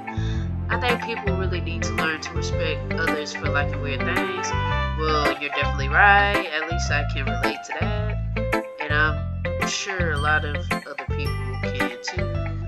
It's what I do best. After all, I don't like writing unless there's a good message to take away from it. Like, okay, but I want to make people think, not just feel. Remember that. I'm going to write a good one for tomorrow too, so look forward to it. So, ain't nothing really bad happening, really. Because, like, we're just sitting here. It's been like an hour in recording right now. An hour and 46 minutes. Let's see what you wrote in for today. Well done, Stary. Your skills are already improving. Really, thanks, Yuri. Coming from you, that means a lot. It's nothing. I'm just happy to help inspire fellow writers. I hope you're new to this, so don't worry so much if it seems like you can't get your poem to feel perfect. You don't need to be afraid to be a little more daring. Okay. Don't feel like you need to work your brain like turning a bunch of gears. Try letting your brain wander through your feelings and write down the things you see and hear. That's one way to truly enable your reader to see into your mind. It's a very I see. That's a certainly interesting technique. Thanks for sharing. I have an example of that. If you would like to read it, of course, it's the poem you wrote for today. Yuri nods and him. What is this about the raccoon? It happened in the dead of night while I was sliding bread for a guilty snack. My attention was caught by the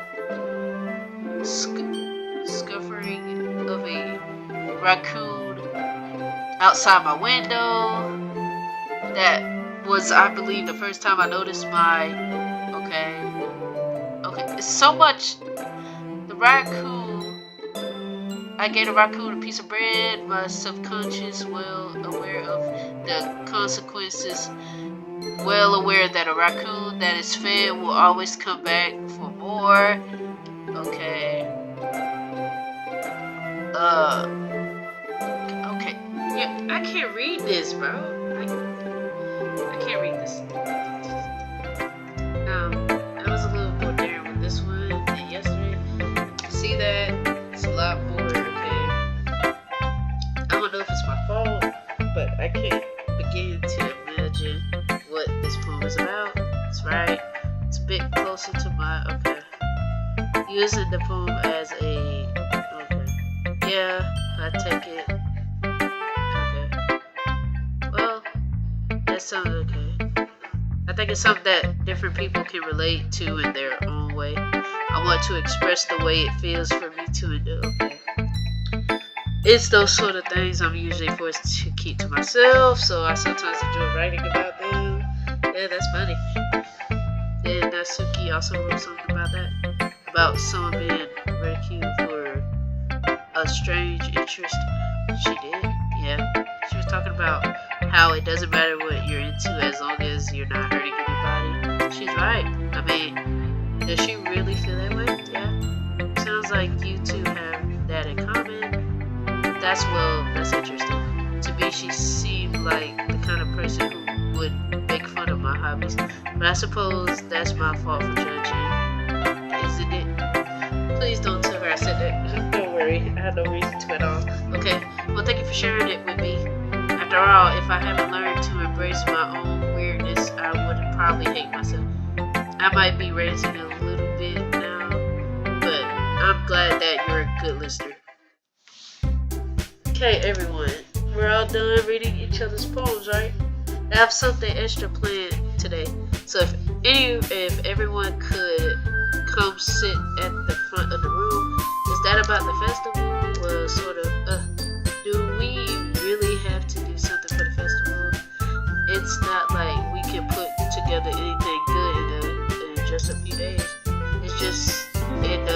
embarrassing ourselves instead of getting any members.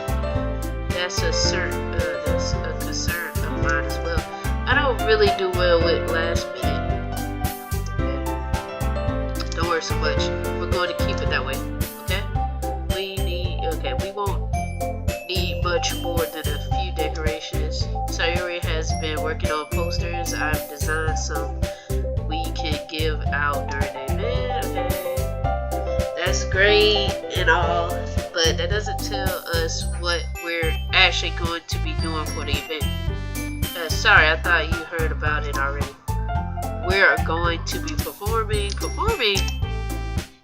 Monika, yeah, we're going to be having a poetry performance. Each of us are going to choose a poem to, okay. But the cool part is, we're also going to let everyone else come up and, okay. Sayori's putting it on all the posters in case anyone wants to prepare ahead of time. Sayori, who's been coloring a poster, holds it up for us to see. Are you kidding me, Monika? You didn't already start putting those posters up, did you? Well, I did. Do you really think it's that bad of an idea? Well, no, it's not a bad idea, but I didn't sign up for this, you know.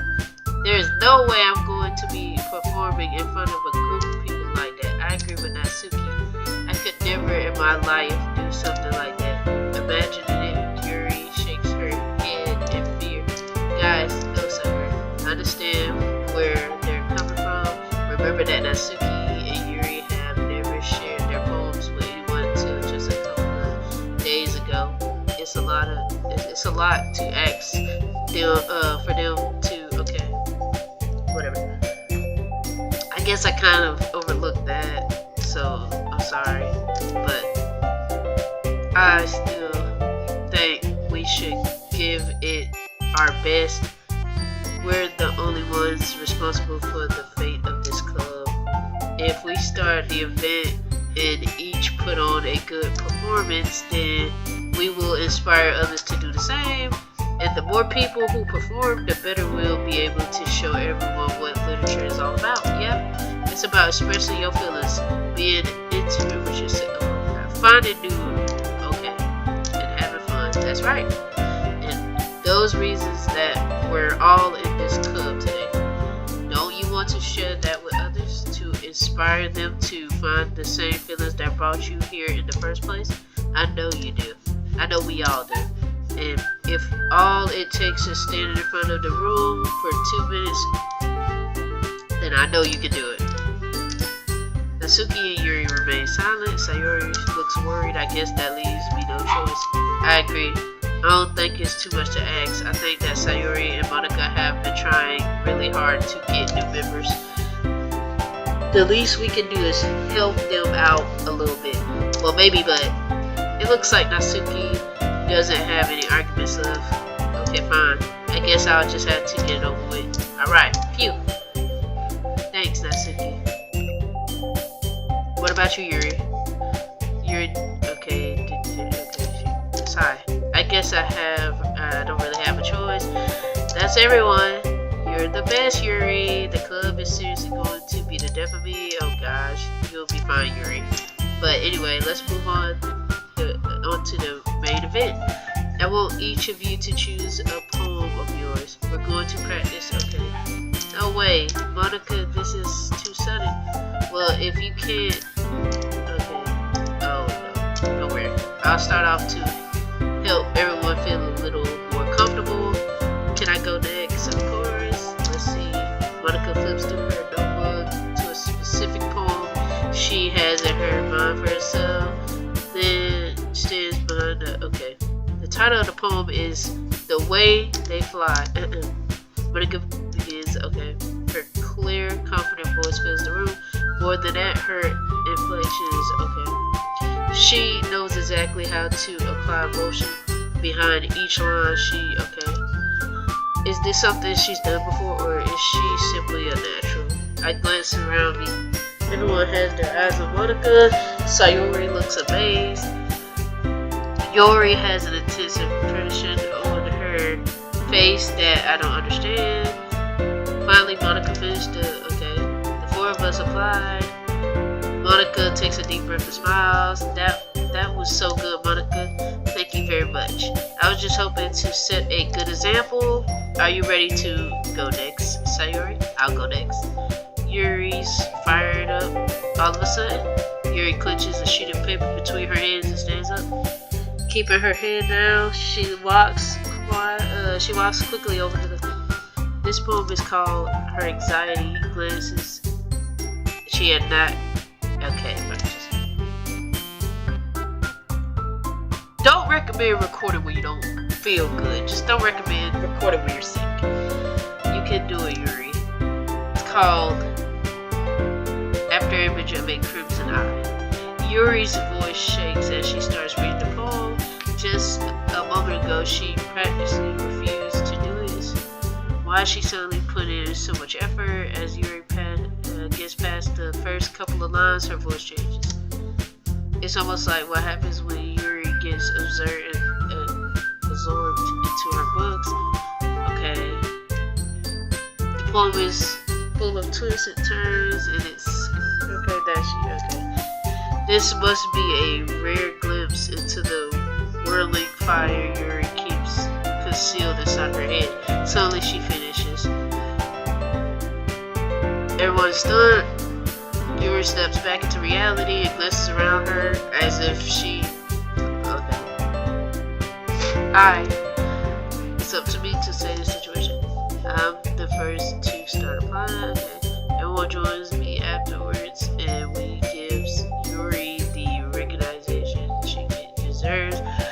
It's not that we didn't want to, but we caught so off guard that we must have forgotten. As we, Yuri holds the poem to her chest and rushes back into her seat. Yuri, that was really good. Thank you for sharing. Looks like Yuri is down for the count. I guess I'll go next. Sayori hops out of her chair cheerfully, walks over to the, This was called My Bell. Sorry, I giggled. Sayori, it's a lot harder than I thought. How do you guys do it so easily? Try not to think of it like you're, cutie. Imagine you're,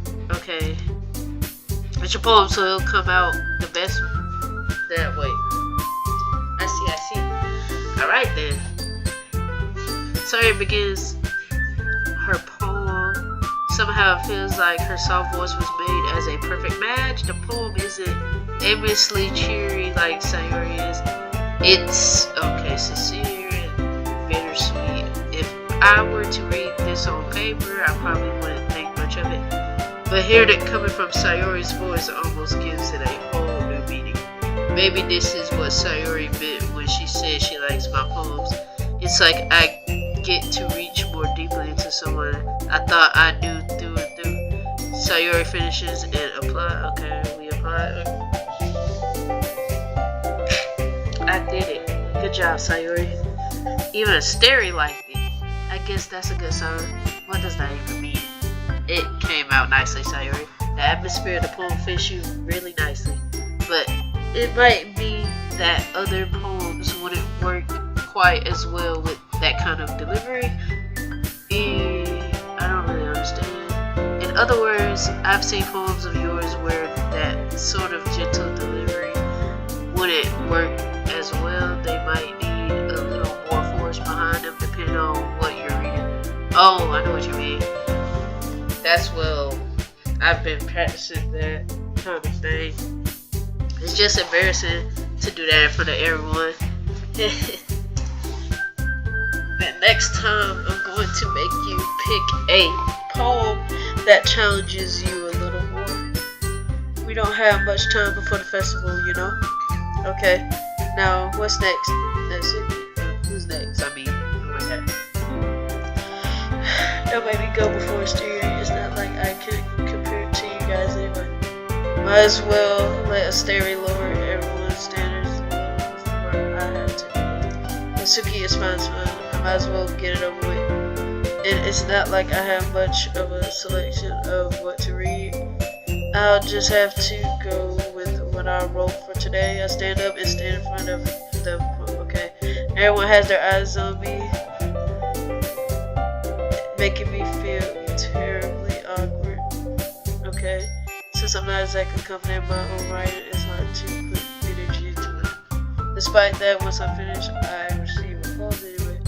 Sorry, I'm not really as good as everyone else. Don't worry about it so much. I think it's less about your abilities and more about your lack of confidence in your writing. That's something that'll improve over time, though. Yeah, maybe. Alright then. That just leaves you, Natsuki. Yeah, I'm going. Natsuki, okay. The poem is called, Why Are You All Looking At Me? Because You're Presenting. Anyway, the poem is called Jump. Okay.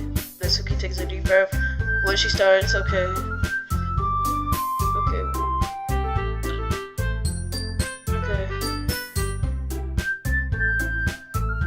The words feel the... Okay, yeah, no. I'm too sick for this. Oh my god. Natsuki finishes and everyone applauds. Okay. She goes back to her seat. That wasn't so bad, was it? Easy for you to say. You better not make me do that again. Well, do you at least feel prepared enough to... Okay. I mean, doing it in front of other people will be way easier. I can put on whatever face I want for other people, but when it's just my friends, it's just embarrassing. That's a surprise, Natsuki. I think it would be the other way around for me. Well, that's just how it is, so, well, I guess in that case, you won't have much to worry about for the festival.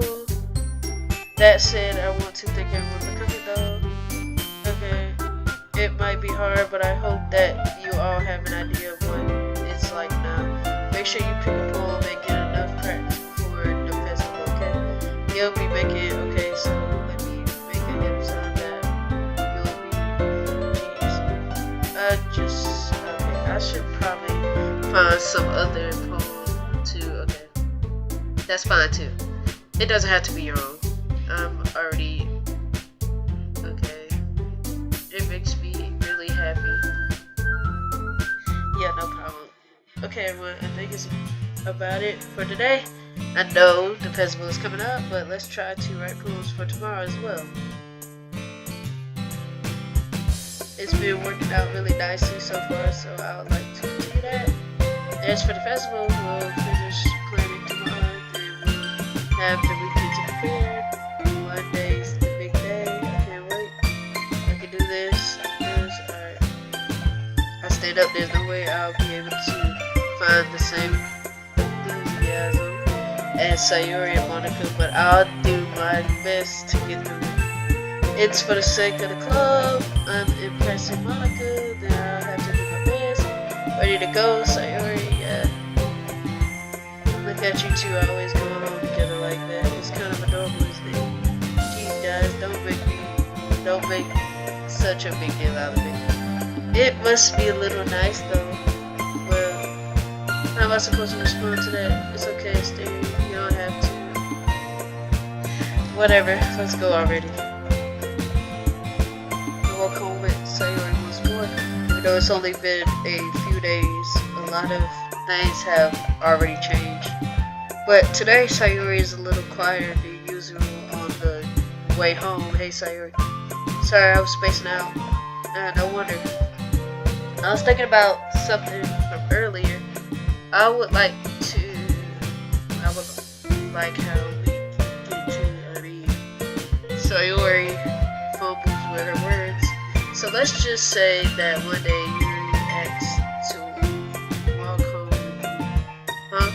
What would you do? What kind of question is that? You're kind of putting me on the spot here. Well, I'll walk home with Sayuri. You really think I would get you for Yuri?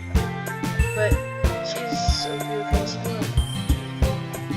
I already see her in the club every day. Besides, you always seem to really like going home together. I wouldn't just ruin that for you. You're so sarcastic.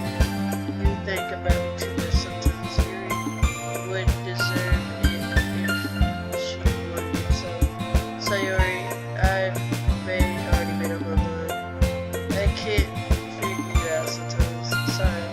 Besides, what's the point in... Okay. The conversation trails off. It's kind of weird for Sayori to care so much about... Okay, guys, no offense. The only reason why I'm doing this so fast because, like, we already been here for like 2 hours and 6 minutes. But I want to respect her and keep her happy too. Then again, the festival is only a few days away. Who knows what will happen in that time? Yeah, you never know. Let me save my game real quick.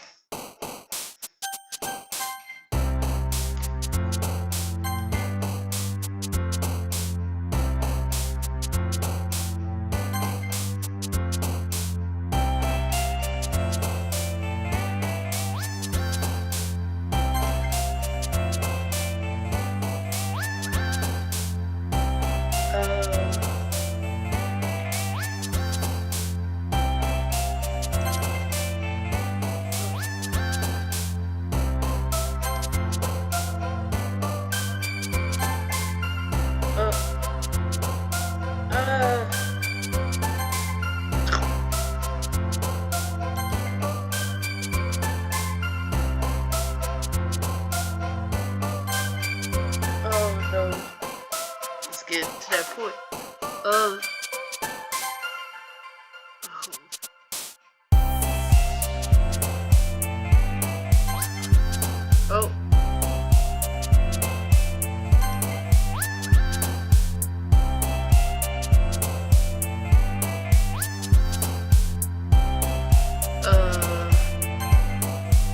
That was her.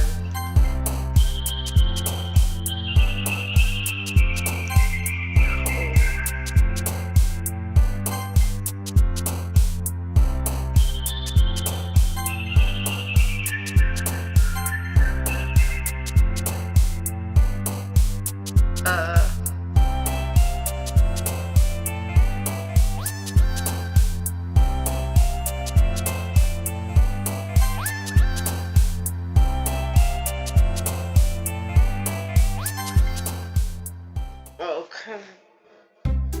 Oh man, I'm the last one here again. Don't worry, I just walked into. Were you practicing piano again? Yeah. You must have a lot of determination. Started this club and now picking up piano? Well, maybe not determination, but I guess passion.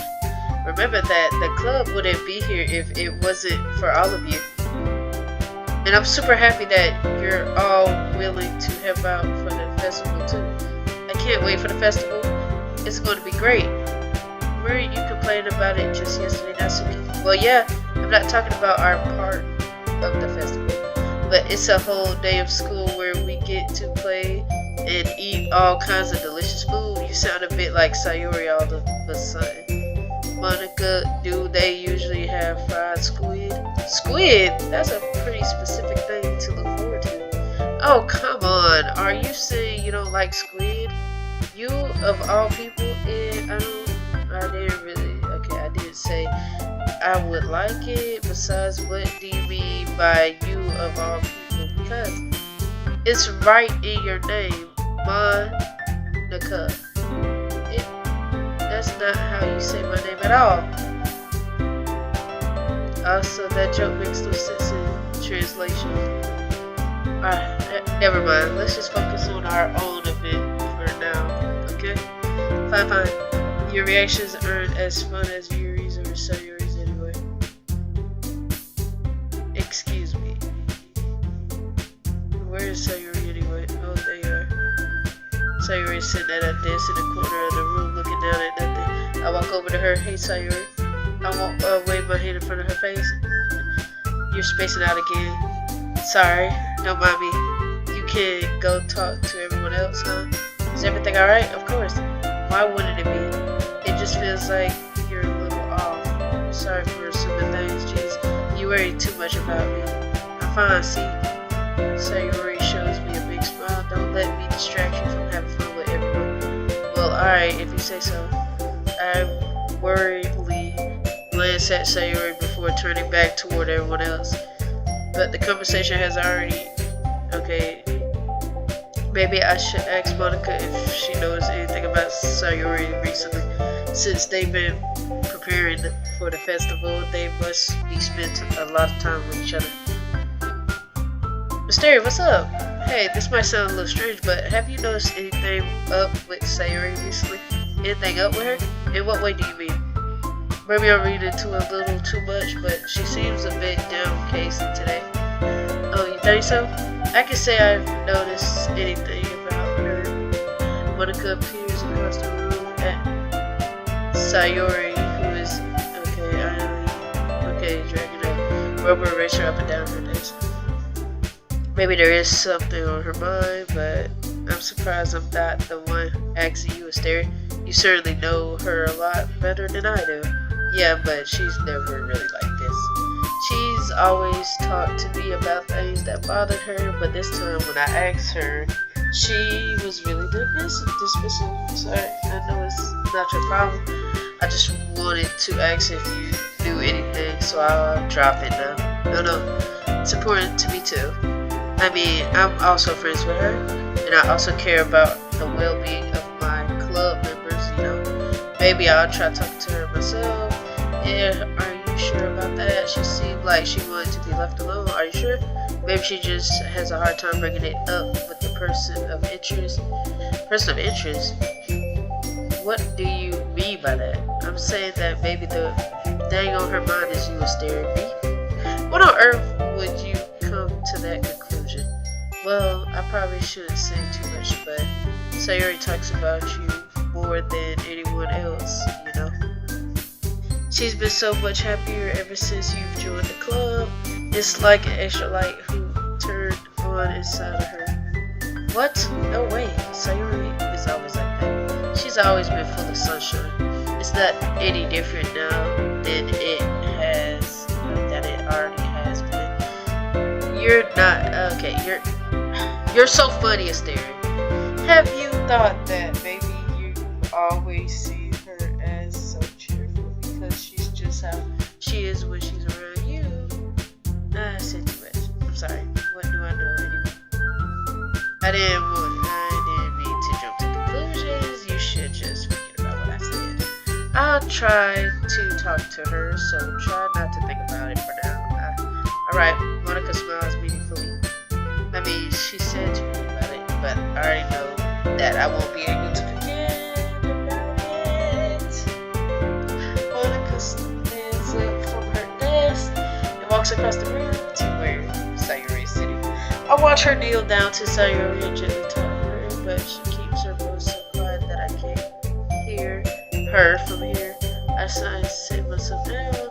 I know Sayori told me not to worry about her and to have fun with everyone else, but that's impossible to do when she's behaving like this. Exactly how much I care about her, that I'm letting this weigh me down so much. Now it feels like I'm the one behaving out of the ordinary, but there's nothing I can do besides wait for Monika. Okay, everyone. After some time passes, Monika calls out to the classroom. Why don't we share our poems now? Before I know it, everything is back to normal. Everyone goes to retrieve their poems, and I do the same. I make eye contact with Monika, and she smiles at me. I wonder what she was talking about with Sayori. Who should I show my poem today? Okay, first. This is your best one so far. It's really nice, Asteria. Thanks. Sorry, you've been a little quiet today. Is everything okay? Of course, everything is fine. Maybe I'm just a little tired today. Do you want to nap or something? That's silly. Don't worry about me, okay? I only want to see smiles on your face. Well, alright. Hey, Asteria, I'm still a little surprised. I thought that you would try writing your poems like the way Yuri does. Or even SCP, but in the end, yeah. I guess you're the one who likes this one the most. Why? You don't want to get closer with everyone else. What? Of course I do. But that doesn't mean I need to try so hard to impress them. I still understand you the most, Sayori. I know you have to sometimes put up with me. and I have to sometimes put up with you, but we have a wavelength or something. And this is how the poem came out. Sometimes it feels like you're the only exciting thing in my life. So sometimes it's just easier to write when thinking about you. Sayori, no, Stary. I don't deserve this. You're too nice to me. Why are you doing this? Sayori has trouble keeping her voice steady. All of a sudden, if you had fun with everyone else instead, this would be so much easier. Sayori. I glance around the room to make sure nobody has noticed this. Sayori. I probably never said this before, but I don't understand what you're feeling right now. Tell me what will cheer you up. Sayori shakes her head. Okay. Finally, she gathers herself and puts up a smile. It's nothing, Asteri. It's just a little rain cloud. I'm sorry you had to see that, huh? I promise it won't happen again. Just smiles from everyone, okay? That's all that matters. Go play with everyone else. I'm going home a little bit early today. Sayori, tell Monika I wasn't feeling well, okay? I'll see you tomorrow. Before I can say anything else, Sayori cheerfully walks out of the classroom, humming to herself.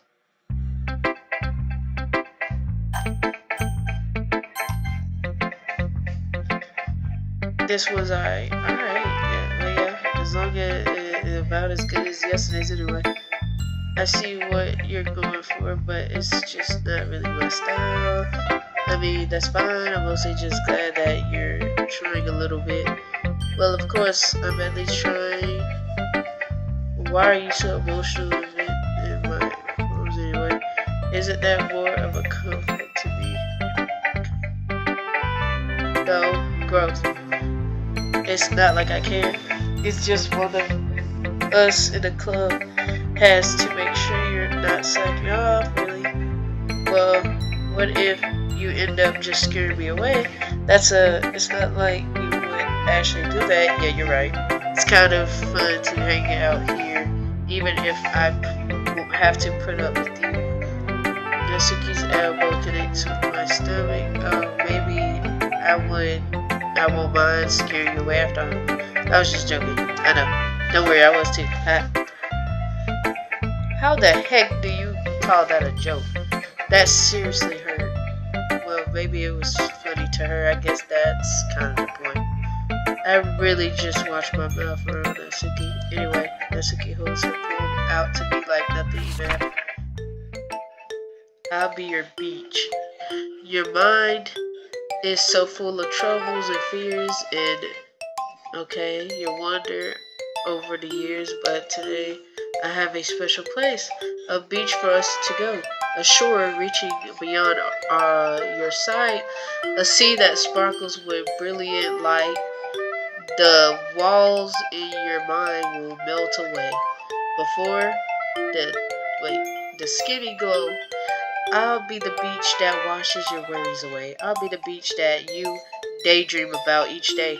I'll be the beach that makes your heart leap in a way you thought had left you long ago. Let's bury your heavy thoughts in a pile of sand, bathe in sunbeams, and hold my hand, wash your insecurities in the salty sea, and let me see you shine. Let's leave your memories in a footprint trail, set you free in my windy sail. And remember the reasons you're wonderful when you press your lips to my I'll be the beach that washes your worries away. I'll be the beach that you daydream about each day. I'll be the beach that makes your heart leap in a way you thought had left you long ago. But if you let me be by your side, your own beach, your own escape, you'll learn to love yourself again. Yeah, I felt like I kept writing about negative things, so I wanted to write something with a nice message for once. Besides, the beach is amazing. Kind of hard to write anything negative about the beach, so you decide to write about the beach first and then come up with the message later. Yeah, well, it's only because of what happened yesterday. I mean, after Yuri and I realized we kind of wrote about the same thing. She wanted to pick a topic and have us both write about it or whatever. You can really see her doing that too. Making us write about a simple topic and trying to impress me by coming up with something offensive. It was not like I cared. I just did it anyways. I mean, I guess mine ended up being kind of okay. But there's nothing wrong with doing that once in a while. At the very least, it was a good practice.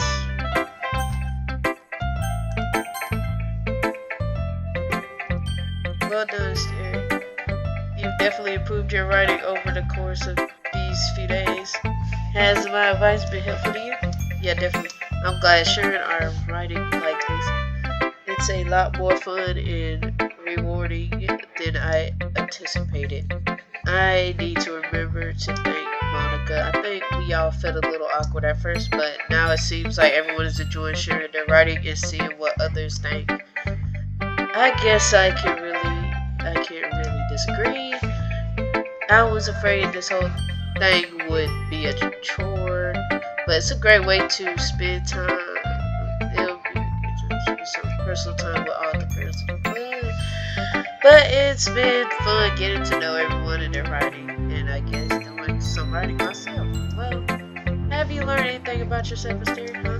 Well, you know how I like to say that writing is a very personal way to get in touch with yourself. In the end, it doesn't matter if you're a good writer or a bad writer. And even my opinions are just opinions, you know? As always, I believe what's most important is more than discovering yourself. That's comforting. I'm kind of afraid of disappointing you in some way or another. Why me? Well, you're always sophisticated with your writing and have the most advice to share. Is that so? Yuri looks for a good minute. That must be terrible for me to have become someone whose opinion is fearsome. How unlikely of me. Yuri, it's not as bad as you're making it sound in your head. I just meant that I respect your opinion. I see. I'm sorry that I always overthink and come to those sort of conclusions. I'm just a little too used to it. Overthinking? Being disliked. Yuri. What am I saying? I'm sorry, I didn't mean to bring that up. Let's move on. Alright. Do you want to share your phone now? Okay, here.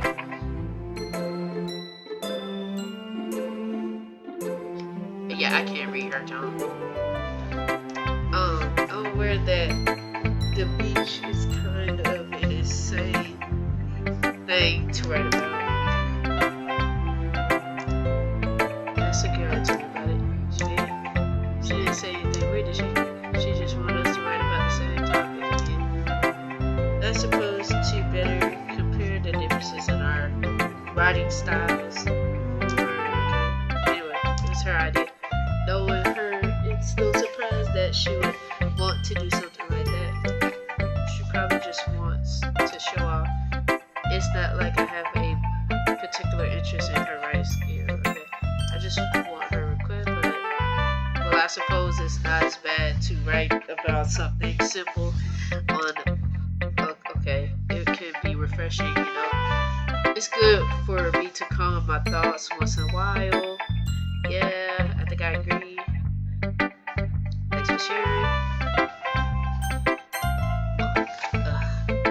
Hi, Sterry. Have you thought about what you want to submit to perform at the festival? Well, being a club is one thing, but performing in front of a bunch of people, I have to give it some more thought. Okay, no pressure. But whatever you do, I'm sure it'll turn out great. It would also make me happy to see. Anyway, let's take a look at today's poem. Sure. I let Monica take the poem I'm holding in my hands. It's kind of funny. How so? No, not the poem. I mean, it's funny how your poems and Sayuri poems have been getting more and more similar to each other every day. I'm surprised you're so in sync with her. Then again, you've been spending a lot of time together lately, haven't you? I guess you could say that. Although we kind of grew up as best friends, I haven't been seeing as much of her this past year. But since I joined the club, we've been spending a lot of time together again. I see. That reminds me about how Sayori's been a little bit off today. Yeah, did she tell you something? Well, Asteria, you haven't been flirting with her, have you? Of course not. I've been treating her like I always do. Alright, just making sure. I know how much you care about her. It would be terrible if something bad happened to her, so keep an eye on her. Why you said that for? Sayori's been acting so much happier ever since you joined the club. What could have happened all of a sudden? Well, never mind. This really isn't the time to be talking about that. Anyway, I'll share my poem with you right now. Alright. The lady who knows everything. An old tale tells of a lady who wanders Earth. The lady who knows everything, a beautiful lady who has found every answer, all meaning, all purpose, and all that was ever sought. I haven't said it right. I never used that word ever in my life. And here I am, a feather, lost adrift the sky, victim of the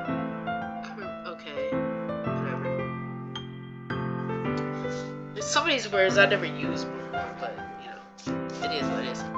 Day after day, I search with little hope, knowing legends don't exist. But when all else has failed me, when all others have turned away, the legend is all that remains. The less dim star glooming in the sky. Yep, because I never used that word ever in my life. That little word right there. Until one day the wind increases to blow, I fall and fall even more, gentle as a feather, a dry quill expressionless. But a hand catches me between the thumb and forefinger, the hand of a beautiful lady. I look at her eyes and find no end to her glaze. The lady who knows everything knows what I am thinking. Before I can speak, she responds in a hollow voice. I have found every answer, all of which amount to nothing. There is no meaning, there is no purpose, and we seek only the impossible. I am not your legend. Your legend does not exist. And with a breath, she blows me back afloat, and I pick up a gust of wind. Good job. You know, I feel like learning and looking for answers are the sort of things that give life meaning, not to but it was kind of on my mind, so that's what I wrote about. I'm just letting you know. I see. I never really put much thought into it. In a way, it's almost okay. Because if we have had all our answers when the world starts to lose its meaning, you know, there's one more thing I noticed. It seems like everyone in this club prefers writing about things that are more sad than happy. Yeah. Are you surprised? I mean, if everything was okay, we wouldn't really have anything to write about, would we? What you mean by that? Humans aren't two-dimensional creatures. I think you will know that better than anyone. You know, one-dimensional? You mean one-dimensional? Yeah, that. Anyway. Here's Monika's writing tip of the day. Are you ever too shy to share your writing because you're afraid it's not good enough? And yes, I put good enough in it because why not? It can be really disheartening to get okay. But if you find other people who enjoy writing, then sharing becomes a lot easier. Because instead of just telling you that your writing is good or okay or bad, don't want to focus more on everything that went into it and the things you can work on. This auto ain't really helping. It's much more encouraging that way, and it will make you want to continue improving. It's almost like having your own little literature club, don't you think? That's my advice for today. Thanks for listening. Okay, you three. We're all done sharing poems, right? Why don't we start figuring out, hold on a second. Is it just me, or did you say something strange just now? Something did sound a bit unusual. That's right. Okay. Catchphrase. I don't have a catchphrase. Jeez. Why is the mood so weird today? Look, even Yuri isn't immune to it. Okay. In your books, maybe? Look, the only thing different is that Sayuri isn't here. It seems you're right. Sayuri always helps lighten the mood a little bit, doesn't she? It's almost like everyone's balance is thrown off a little when she's not around. Where the heck did she run off to anyway? I thought she just went to pee. Natsuki, please show some dignity. Oh, come on. She actually wasn't feeling too well and went home early. Is that so? I hope she's alright. Seriously? Of all the times to not go home with her, you pick the time she's not feeling well. So much for you two being all lovey-dovey. No. First of all, stop misunderstanding my friendship with Sayuri. And second, she's kind of been avoiding me today, so I didn't want to force it. That curious expression coming from Yuri of all people. Calm down, guys. I talked to her earlier. Everything is fine. What did she say? Anyway, we need to figure out the rest of the festival why she skipped what I said. Let's decide what everyone will be doing this weekend. I already know what I'm doing. That's right. Natsuki will be making cupcakes. But we might need a lot of them in different flavors. Can you handle that all by yourself, Natsuki? Challenge accepted. And as for myself, I'm going to be painting.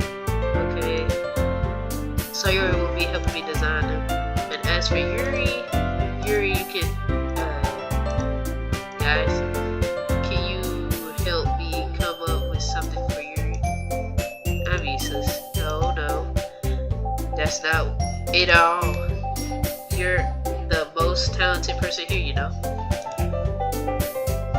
Now Natsuki's pouting too. Jeez, even I can tell now.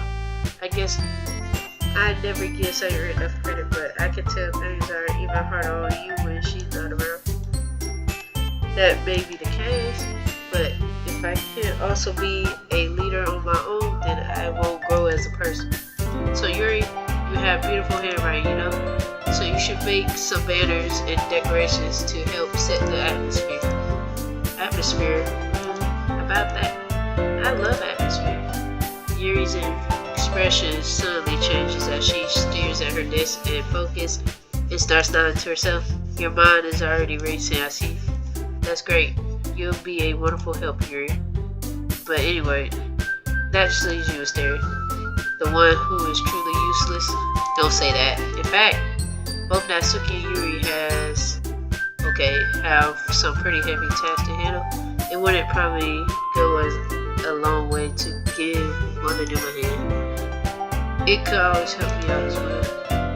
I would be really appreciative of that. It's Monika's suggestion I spend the weekend with one of my club members. How on earth are they going to respond to a suggestion like that?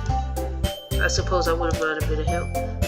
Well, even if I don't know how to bake, there's always some dirty work I can give you. It's not like Monika going to give me a choice, and you shouldn't be sitting on your butt anyway. Natsuki tries to bumble a bunch of excuses like that. If I recall, Natsuki, you mentioned that you would like to handle the baking on your own. Asteria may not like to be around if you only bake him. I out to be a nuisance. So therefore, he may be more suited to assigning with the decorations. Hold on, I never said that. How hard could it be to make a few decorations anyway? Sounds like you're just making excuses for a stereo too. What are you saying? It will be extremely begging, is it?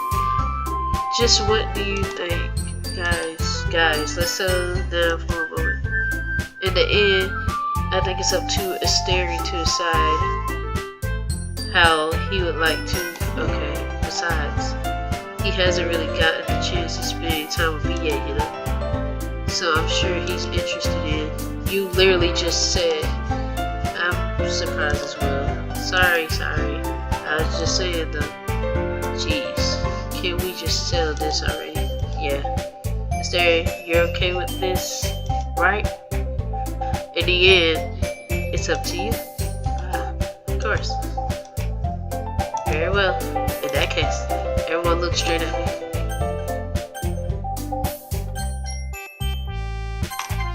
I mean, if it's going to be anyone, then I prefer helping Sayori. I mean, we're already neighbors, but Monika said that Sayori was helping her. Jeez, do you really hate us that much? No. Sorry, I didn't mean for this to be difficult. Well, I guess I should probably be helpful. Yeah, you picked me. Hold on 1 second. Yeah? Monika, you're the one who needs the least help out of all of us. But I agree with that, Suki. Not only is your work already most suitable for one person, but you already have Sayori as well. But Asteri was the one who... Doesn't matter. You were the one who scared him into picking you in the first place. You're the club president, Monika. You're supposed to make responsible decisions for the club. Monika, you shouldn't let it... Ooh. What are you saying, Yuri? In fact, it sounds like you guys are the ones with... Oh, excuse me? Otherwise, this wouldn't have been made into such a big deal in the first place. That's completely false, Monika. Yeah, we have a lot of work to do, you know? We won't do as good of a job if you make us work alone. Well, maybe that's true. Think of the club, Monika. If we want our event to succeed, then we need to appropriately... Okay. So are you going to do the right thing, President? Okay. I get it. Sorry. It's technically most of Asteri to help one of you two. So I guess that's what we'll do. Well, I'll probably be the most useful helping out Yuri. Me? Are you serious? Why would you... Natsuki? I can already tell you're about to say something to me. No, I was just saying. So you'll be helping Yuri then, Asteri? Yeah, that's what I'm going to do. I'm glad. I have a bad habit of overthinking these sort of things, so I think your attendance will be very useful. That's great to hear. Natsuki, will you be able to handle the baking yourself? I mean, yeah, I already said I'll be fine. Okay. Everyone can tell that Natsuki's feeling a little south. So, is that everything we need to go over? Yeah, that should be about it. Are you guys excited? Well, excited may not be the right word, but I suppose I'm looking forward to it a little bit. Do you feel the same way, Asteri? Me? I guess you could say I'm interested to see how it turns out. That's good enough for me. What about you, Natsuki? Natsuki, what? Why is everyone yelling at me? I didn't even do anything. No, that's not what I meant at all. I'm sorry for this. I don't really know why Asteri picked me. And also, your cupcakes are the best cupcakes I ever had. They go really well with my tea, and nothing that I can do for the event will compare to that. So, I get it. Kind of surprised though. Why? well, I'm the one who, I'm the one acting immature. I know that, but you're trying to cheer me up all of a sudden. I know I'm not very good at it. I'm sorry if I said something bad. Natsuki isn't the only one surprised. Monika and I are also taken aback by Yuri's words. When she already has trouble with words trying to cheer someone up, Rose must be fair out of her own comfort zone. But I began to understand. Yuri was trying to sound like Sayori. Even if it didn't work out perfectly, I could tell that she tried to say something Sayori would say at the time like this. Because Sayori always helps everyone smile and feel good about themselves. So I kind of appreciate it. I'm sorry for making it a big deal out of that, but I'm going to say this. You better bet that my cupcakes are going to be the best part of the whole event. I believe you. Yeah, I hope to see everyone do their best. But with that, there's nothing more for today, so I guess it's time for us to head out. Alright, let's get out of here then. Everyone packs up their things. I start to follow Monika and Natsuki out the door as they chat between each other. I turn around. Sorry. I realized that I don't have any way of contacting you this weekend. Oh, you're right. I can't believe that slipped my mind. Should I give you my phone number? I think that would be the best way, yes. Alright then. Yuri and I exchange phone numbers. Okay, then I'll be stopping by your house on Sunday. My house. Is that a problem? No, not at all. Just thought that I would be the one going to your house since I'm the one helping you. I suppose that makes sense, but if you don't mind, I think I would prefer going to your house. Alright, in that case, it won't be a problem. I decide not to press Yuri for no reason. It's not like it should matter much either way, so I'll just need to make sure my room is clean. I hope I manage to make myself useful in some way. I'm not nearly as creative as you are. Don't underestimate yourself, Mr. Derry. I think that we'll make a very productive team, even if you choose me because you felt bad or something. Wait, you don't actually think that, do you? I don't know. It's difficult to come up with any other reason you may have chosen me. You're forgetting the one reason with the most common sense. I choose to help you because that's what I want to do. But Yuri thinks to herself with an extreme tense expression. Yuri, you're overthinking this. You wanted me to point out when you're overthinking, right? I didn't realize. I'm telling you, I want to. That's all there is to it. Do you believe me? Yuri thinks really hard again. She looks straight into my eyes for a long while. I believe you. As if she took... Okay. And I'm really looking forward to Sunday. Yeah, I am too. After that exchange, I make my way out the door and Yuri follows. Can't believe this. Yuri is going to be coming to my house on Sunday. Even though I would have preferred to do this with Sayori, my anxiety still shoots through the roof. I guess I've gotten pretty used to handling her at this point. Who knows what might end up happening when we're outside of school. She even told me she was looking forward to it. I shake my head. Why do I feel nervous that Sayori finds out about us? It's not like we feel that way about each other. Besides, like Monika said, this is about to come. I have nothing to worry about. If I just go with it, then I'll have a good time. It's already Sunday. I begin increasingly obnoxious about Yuri's upcoming visit. I keep telling myself there's no reason to be nervous, but it doesn't help much. Yuri is clearly in okay. There's no doubt that she'll open up a little bit when she's just two of us. Meanwhile, we even been texting. Okay. She was extremely okay. But put yours. Okay. I haven't heard a thing from Sayuri ever since she left the club early the other day. It's not like we text each other all the time or anything, but I've been worried about her in the back of my mind. Between what Sayuri said and what Monika said, is it really okay for me to put Sayuri feelings aside when she needs me? Oh, so I decide to visit Sayuri before Yuri visits. Rather than ask, I simply tell her I'm coming over and okay, much like we've done in the past. Once I reach Sayori's house, I knock on the door before entering myself. Again, we used to play so often that we've made it a habit of simply entering each other's houses like we were family. The house is quiet. Sayori isn't anywhere else on the floor.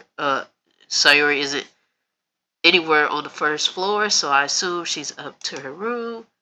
It's already strange of her not to run down and greet me. I head up to the bedroom where I finally find her. Oh, Sayori. Hi, Asteri. I sit down in her room.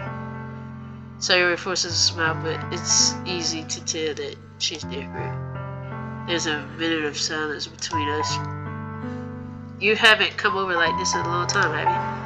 I guess you're right. It has been a long time. Okay, so not much has really changed, has it? Sayori's room is as messy as it's always been. I also recognize the same stuffed animals and wall decorations that she's had for years now. If you came over more often, it wouldn't be such a mess. That's because I ended up cleaning it for you. How come you suddenly wanted to come over today? Aren't you supposed to see Yuri today? Yeah, but wait. How did you know that? Sayuri had already left by the time we decided that last meeting. Monika told me it's only natural for her to keep me informed about the festival. Right, that's true. But what about you? Aren't you going to be helping Monika today? Of course. But I'm just helping her online. We didn't plan to meet up or anything. So it's just me and Yuri then, yep. There's more silence between us. Sayuri stares in a random direction. Everything about her behavior is really uncharacteristic. Okay, whatever. I finally get to the point. I just wanted to see how you were doing after you left on Friday. When something's wrong, you can't hide it from me. I know you too well. So, Sayuri smiled, shaking her head. That's no good, Asteri. Why can't it just be like it's always been? This is all my fault. If I didn't get so weak and accidentally express my feelings, if I didn't make that stupid mistake, then you wouldn't have been worried about me at all. You wouldn't have come here. You wouldn't have even been thinking about me right now. But this is just my punishment, isn't it? I'm getting punished for being so selfish. I think that's why the world decided to have me come over today. It just wants to torture me. Sayuri. I grabbed Sayuri by the shoulders. What on earth are you saying? Are you listening to yourself right now? I know something happened to you. There's no other explanation for you to be like this. So tell me already. Until I know, I won't be able to stop thinking about it. Sayuri gives me an empty smile. You really put me in a trap, Asteri, but you're wrong. Nothing happened to me. I've always been like this. You're just seeing it for the first time. Seeing what? What are you talking about, Sayuri? You're really just going to make me say it, aren't you, Asteri? I guess I had no choice this time. The thing is, I've had really bad depression my whole life. Did you know that? Why do you think I'm late to school every day? Because most days I can't even find a reason to get out of bed.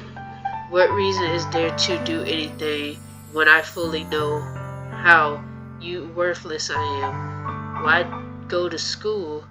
Why eat? Why make friends? Why make other people put their energy and caring to waste by having them spend it on me? That's what it feels like. And that's why I just want to make everyone happy without anyone worrying about me. I'm in shock. Can't figure out how to respond. How is it possible that Sayori kept this from me the entire time that I've known her? Did she really want so badly for me to just not think about her? Why, Sayori? Why is it that you've never told me about this? It almost feels like I've been betrayed as your close friend. Because if I knew, I would have done everything I could to support you. Even if there's only so much that I could do. I would have tried a little bit harder to make every day a little better for you. That's why I'm your friend. All you had to do was tell me. You don't understand at all, Asteri. Why do you think I didn't tell you? Because if I told you, then you would have to waste effort caring about me instead of doing important things. I don't want to be cared about. It's bittersweet when people try to care about me. It feels nice sometimes, but it feels like a bat being swung against my head. That's why I wanted so badly for you to make friends with everyone else. Helping everyone be happy together is the best thing for me. But then I discovered something else too. Seeing you make friends and get closer with everyone in the club, it feels like a spear going through my heart. So that's why I decided the world just wants to torture me. Every path leads to nothing but hurt. Haha, you're right that I don't understand. I don't understand your feelings at all, Sayori. But I don't need to understand. Whatever it takes for me to help you stop hurting, that's what I'll do. No, Asteri. There's nothing. Nothing at all. The only thing that could have helped is if everything could be like it always was. But I was selfish. I finally showed you what a horrible person I am. Tears streaked down Sayori's face. I made you join the literature club because I was selfish, and I was punished by my heart hurting in a way that I couldn't understand. And now you came here, and I made you hurt too. I'm just weak and selfish. That's all I am, and that's why I'm going to accept these punishments because I deserve every last one. Without thinking, I once again grabbed Sayori's shoulders. This time I pulled her into a tight embrace. Asteri, Sayori, I don't care if you feel selfish. I'm really happy that you convinced me to join the club. Seeing you every day makes it worthwhile enough. If I make friends with everyone else, then that's just a bonus. But please never underestimate how much I care about you. I wouldn't have it any other way. Asteri, Sayori isn't hugging me back. Despite my arms being wrapped around her, Sayori's arms remain at her sides. She starts sobbing next to my ear. No, don't do this to me. Please don't do this. Sayori barely manages to speak between her sobs. I don't know if I'm doing the right thing, but all I want is for her to know that I care. If you have it in you to call yourself selfish, then you have to let me be selfish too. No matter what it takes, I'll figure out what needs to change. I'll make sure these feelings go away. And if there's anything that you need me to do, then you'll better tell me. I'll get mad if you don't. I don't know. Gently, Sayori finally puts her arms around me in return. I don't know anything. It's all really scary. I don't understand any of my feelings, Asteri. The only time I'm not feeling none is when I'm feeling pain. But your hugs are so warm, and that's really scary too. Sayori lets me go. As she does so, I let her go as well. The festival is tomorrow. Yeah, It's going to be fun, right? Yeah. How would you like for me to spend it all with you? It's what I want, I promise. I think that would be nice then. Yeah. Sayori wipes her eyes. If I could spend the whole day here, I would. Of all days, this has to be the one where I have other plans. Baby, I should cancel. No, don't. Please don't.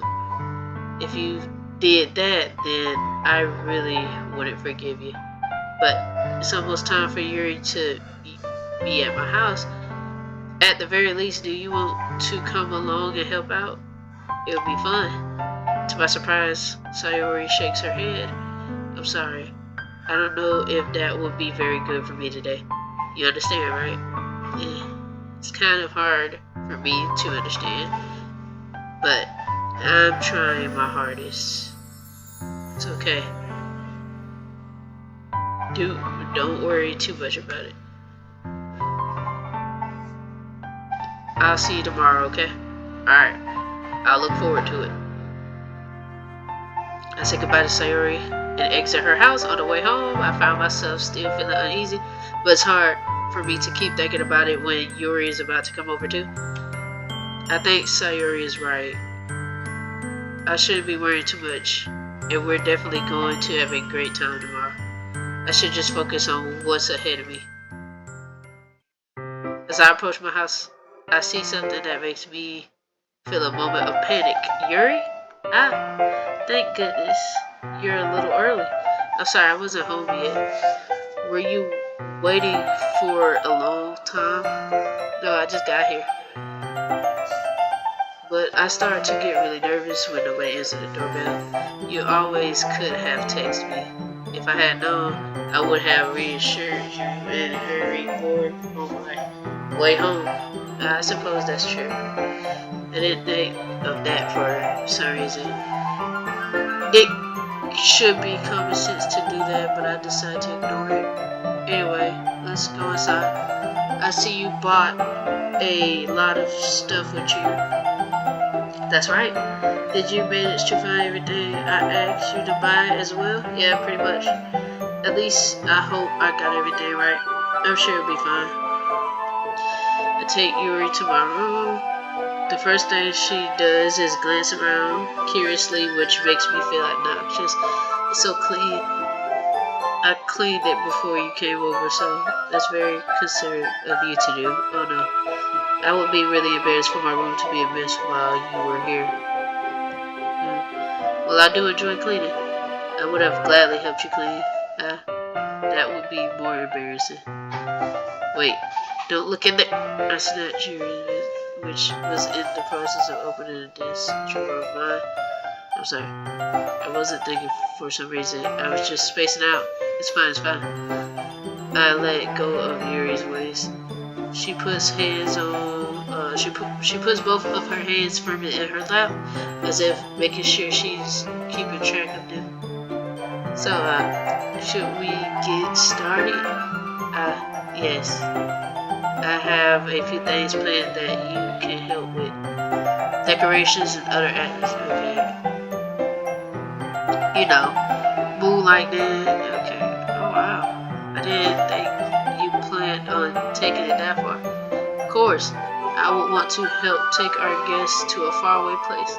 Although Biddy will stop by just out of curiosity and for cupcakes, I guess. I'm determined to provide an experience that will leave them wanting more. That's great. It's easy to forget that you're a pretty intense person. Intense. I guess that's the best way to put it. Is that a bad thing? No, not at all.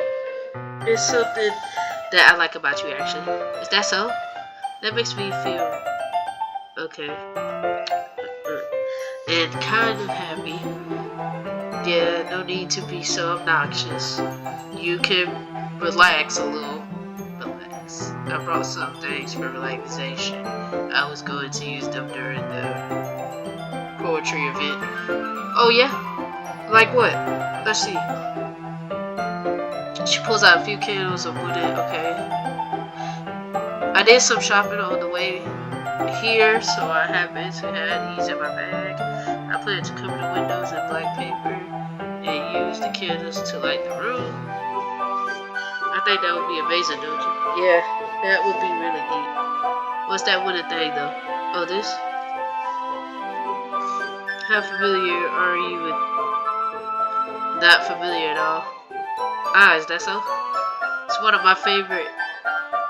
Depending on the oils or forms you choose, you can choose the mood of the air itself.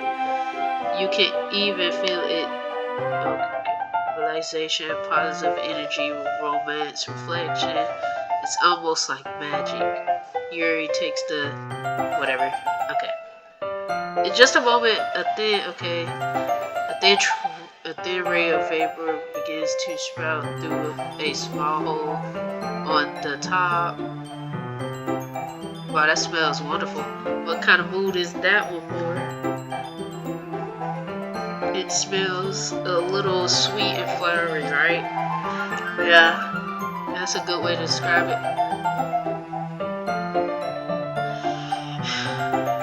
Okay. You feel warmer and your heart pounds more heavily. Don't you think that would be perfect for sharing our poems? It sounds suitable. But you seem to know a lot about this, so I trust your opinion with anything. Yuri smiles gently, clearly enjoying herself. She again reaches into her bag and pulls out several. Okay. What are those for? Well, did you purchase the? Okay, yeah, I have it over here. We won't be using the paper for folding. What I'll like to do is write a different word on each paper. We'll need about 100 of them. Oh yeah? Well, what will those be used for? Well, I'm not going to cut pieces of ribbons to hang from the doorway of the classroom. Then we can fasten the paper onto the ribbons to create a doorway curtain. Okay. Wouldn't that be beautiful? It would also catch the eye of those passing by the room. It may attract some to peek inside. That's really creative. I had no idea you would be so good at this, Yuri. Is that so? Well, I suppose I do get a little intense as you put it. Yuri giggles with red cheeks. Is it just me, or is she more relaxed with it's just the two of us?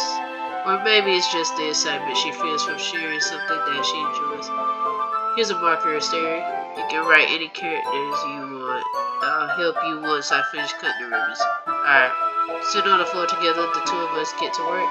I carefully draw a different character on each paper, doing my best to manage my bad handwriting. Yuri unravels a long strand of red ribbon to her desired length. Then she reaches into her bag once more and pulls out a pocket knife. The knife is strangely beautiful. The silver handle has the blade itself is gently tinted blue. That's no ordinary pocket knife. It looks really fancy. Well, embarrassed Yuri looks away. What is it? I'm going to think it's weird. Whatever it is, I have no reason to judge. To each their own, you know. If you promise you won't be weirded out. Yeah, I promise. Alright. The thing is, I'm kind of into knives. They're just so pretty. I can't help it. I don't know what it is. Oh, the combination of craftsmanship and feeling of danger, maybe. What am I saying? Please don't think I'm weird for this. You're laughing at me. No, I'm not laughing at you. It's just funny how nervous you got about sharing. It's an interesting thing to be into, I guess. But I think it kind of suits you. Suits me. Yeah, it's kind of intense, yeah. Besides, it's a really cool looking knife. I can't deny that. It is, isn't it? Yuri relaxes her expression once again. Would you like to hold it? Sure, I'll check it out. Yuri carefully hands me the knife with the handle facing me. I take it and turn it around in my hands. It feels heavy and extremely solid. When do you even get a knife like this? Curious of its sharpness, I feel the point of the knife with my index finger. Ow. Scary. Why did you do that? I didn't expect it to be that sharp. I barely touched it at all. It's my fault. I should have warned you. The knife is extremely sharp. It can cut through skin like it's paper. Oh no, small drop of blood. Okay. Crazy. Yuri takes my hand and gives the world a closer look. She stares at it and, okay. If you... Crazy. Without warning, Yuri puts my finger in her mouth and... What? Whoa! Whoa! Please forgive me. I wasn't thinking. What? Yuri lowers her head, her face is burning up. Yuri, that's the most embarrassing thing I've ever done. How could I do something like that? I'm sorry. That's nasty. Sure, it was a little weird. It took me by surprise, but I guess she was just trying to help, right? Yuri, I think you're overreacting a little bit. She doesn't lift her head. What if she doesn't recover from this for the rest of the afternoon? Alright, you know what? This might be a stupid thing to do, but I'll do it anyway. I take Yuri's hand and lick her into his mouth. Asteri, did you really just do that? Now we're even. Yuri just looks at me like I did something wrong. I knew that would be a bad idea. If not for okay. You're so weird, Asteri. Yuri giggles shyly. Yuri called me weird? I have no response to that. Where do you keep your bandages? I don't think I need one actually. It was a tiny cut. Look, it already stopped bleeding. I see. That's really okay. The tense is quickly lifted. We each resume our. Okay. I watch Yuri knife cut through the ribbons like it's nothing but air. Meanwhile, I continue to make progress on the paper. After we finish attaching the paper to the ribbons, we lay them all outside. Okay. It looks better than I expected. Will be very effective as a door curtain. It looks great. Good thing I come up with this, Yuri. Thanks. It's just something I saw online, really. Are you ready to move on to the next task? Yeah, let's do it. What do you have in mind? I'd like to create a banner. That's why I asked you to buy the paint table. Okay. That's alright. That's fine. One of the items Yuri had asked me to buy was a kit of watercolor paint tablets. Okay. We'll need about 6 cups of water to put each of the tables on. Oh, wait, in. Oh. Here I am, back at messing up my English. Do you mind fetching those for us? Of course not. 6 cups of water. I'll be right back in a minute. Thank you very much. Oh, and just a little bit of water is okay. If you fill the cups too much, it'll be too okay. Taking Yuri's advice, I decided to use small plastic bathroom cups rather than full-size glasses. I put them on a plate to catch any paint that drops, then bring it back into my room. Yuri, yes. I come in to see Yuri quickly unrolling her sleeve, pulling it back over her arm. Now your face is a little red. Is it too hot in here or anything? No, not at all. There's nothing wrong, so let's mix the paint. Yuri hurriedly dismisses me and takes it upon herself to unwrap the dripping. So I thought we would do something simple that would look very nice. I would like to paint start with the Starting with the colors for a sunrise, then daytime, then sunset, nighttime. Once it dries, I will write an inspirational quote across the banner. We can hang it on the wall behind the. Okay, neat. What are you going to write? Well, it'll be more fun to surprise you. Yuri smiles at me. If you say so. After rolling out the banner, Yuri and I kneel on opposite sides so we don't get in the way of each other. Yuri uses a brush and adds a few dots of different colors across the banner to, serve as a color guide when we paint. This kind of reminds me of elementary school.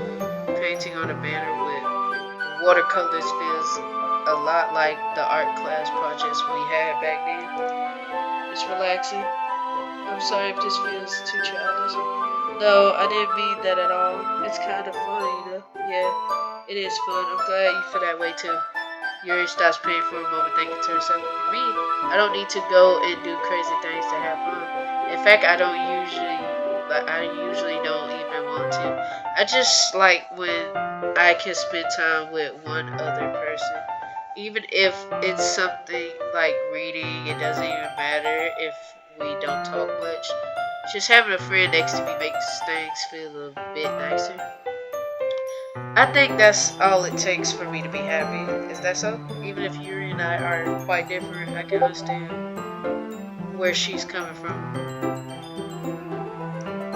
I can feel that way about things like anime and games, where simply sharing the experience with someone can make me happy. I think I feel the same way. Yuri smiles gently. I knew you would understand. Yuri leans over the banner to grab an unusual paintbrush. But I move at the same time, causing my head to bump into hers. Sorry, Yuri reels back and I quickly look at my hands in surprise. Are you hurt? No, I'm not hurt. I'm just startled, that's all. Should I have asked you to get it for me? It's not your fault. Your face, there's droplets of paint on her face, isn't it? Is there something on her face? Yeah, I accidentally got paint on it. Sorry, it's totally my fault. I'll get a towel right away. I rushed out and fetched a small towel, then I dumped it in with hot water. I returned to my room and kneeled down in front of her. Here. I pat down Yuri's face and neck with the towel. Is something wrong? It's hot. I just didn't expect it. Sorry, I didn't want to use cold water. Having finished, I start to recheck my haircut. But Yuri suddenly goes right. Wait, just for a little longer. It feels really nice. I keep my hand still against Yuri's neck. She looks into my eyes. It's an intense expression that I recognize when she reads her books. Almost as if she's lost in a daze, enveloped by her own thoughts. She breathes gently, half through, slightly parted lips. What is happening? Is it the your gentle fingers wrapping around my wrist sent a tingling sensation through my arm. And suddenly, her face seems to be much closer to mine than it was just a moment ago. Yuri slowly pulls away. Sorry, I've been feeling a little lightheaded today. I didn't mean to space out. It's fine. The moment is over as soon as it began. Yuri picks up her brush again, but her movements seem clumsier, like she's unable to focus. I remain silent, forced to ignore the event that whatever just happened. Yeah, whatever. I hesitantly retrieve my own brush and continue following Yuri's example. That should do it. I finished filling the night sky with white dots that look like stars. Looking at the banner as a whole, it's very pretty and natural looking. I think it came out better than I expected. I'm really happy with the results. Yeah, me too. Are you going to add the lettering now? Not yet. It needs to dry first. That's true. But won't that take a while? Well, perhaps it would be best to leave it here. Have you bring it in the morning. I can do the lettering in the classroom. before our event starts. Is that okay? That's totally fine. Wonderful. In that case, I don't think there's anything boring for us to do here. Phew. You say that like you're glad it's over. Was I wrong to assume that you were at least enjoying yourself a bit? No, it's not that. I'm glad that we managed to get everything done. I see. I am too. I was a little concerned about the time. I need to start making dinner soon. So you don't have any time left? I secretly hoping we can have extra time after finishing the work. Well, Yuri thinks to herself. I think it would be too irresponsible of me to wait much longer. I'm sorry, I was hoping there would be more time as well. It's probably my fault. Sorry for being such a slow worker. Nah, it's not your fault at all. And the important thing is that we got everything done, right? Yeah. So I shouldn't be disappointed or anything. Gathering all her things, Yuri seems to look a little downcast. I understand why. It sounds like she really gets the opportunity to spend time with friends in a relaxed environment. But that doesn't mean this is the last time it can happen. Once Yuri packs up, I walk her out the front door. Thank you very much for having me today. No problem. I'm glad I was able to help. Just let me know if there's anything else you need to bring tomorrow. I will. Well then, Yuri fidgets. I guess I'll see you tomorrow. Wait, I kind of say without thinking. About today, it's fine that we didn't have as much time as we wanted because we can do this again. Whenever you want, you can come over or we can hang out somewhere. I forgot you don't like going out much. As I stumble over my words, Yuri simply smiles blissfully. Anyway, you know what I'm trying to say, so you're very thoughtful, Asteri. Yuri takes a step closer, then briefly squishes my hand. I kind of like that about you. Well, what am I supposed to respond to that? But I don't even get a chance to as Yuri suddenly pulls back. Sayori, hi Asteri. Sayori, just now we weren't. It's okay, Asteri. I just stopped by to say hi. Well, it's nice to see you. I'm sorry, but I'm already on my way to leave. Oh, really? That's too bad. I'm sorry. But we'll all be together at the festival tomorrow, so that's fine, right? Of course. Sayori leaves. Yeah, so I'll see you tomorrow. Clearly embarrassed, Yuri hurries off. Sayori waves goodbye. Sayori, I thought you didn't want to come over today. Well, I tried staying in my room, but my imagination was being really mean to me, so I had to come here and see it for myself. See what? What are you talking about? You know, how much fun you were having with Yuri, and how close you got to her. It makes me really happy that you've made such good friends.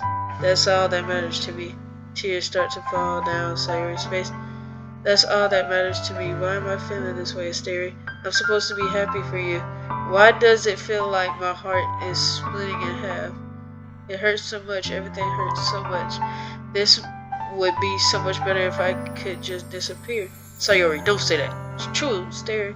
If I wasn't here, then you wouldn't have to wish your sympathy on me. You wouldn't have to put up with me being selfish. Monika was right. I should just... Monika was right about what? Sayori. What I said before is true. I'm not going to let this continue. Caring about you like this isn't the burden your mind is making it out to be.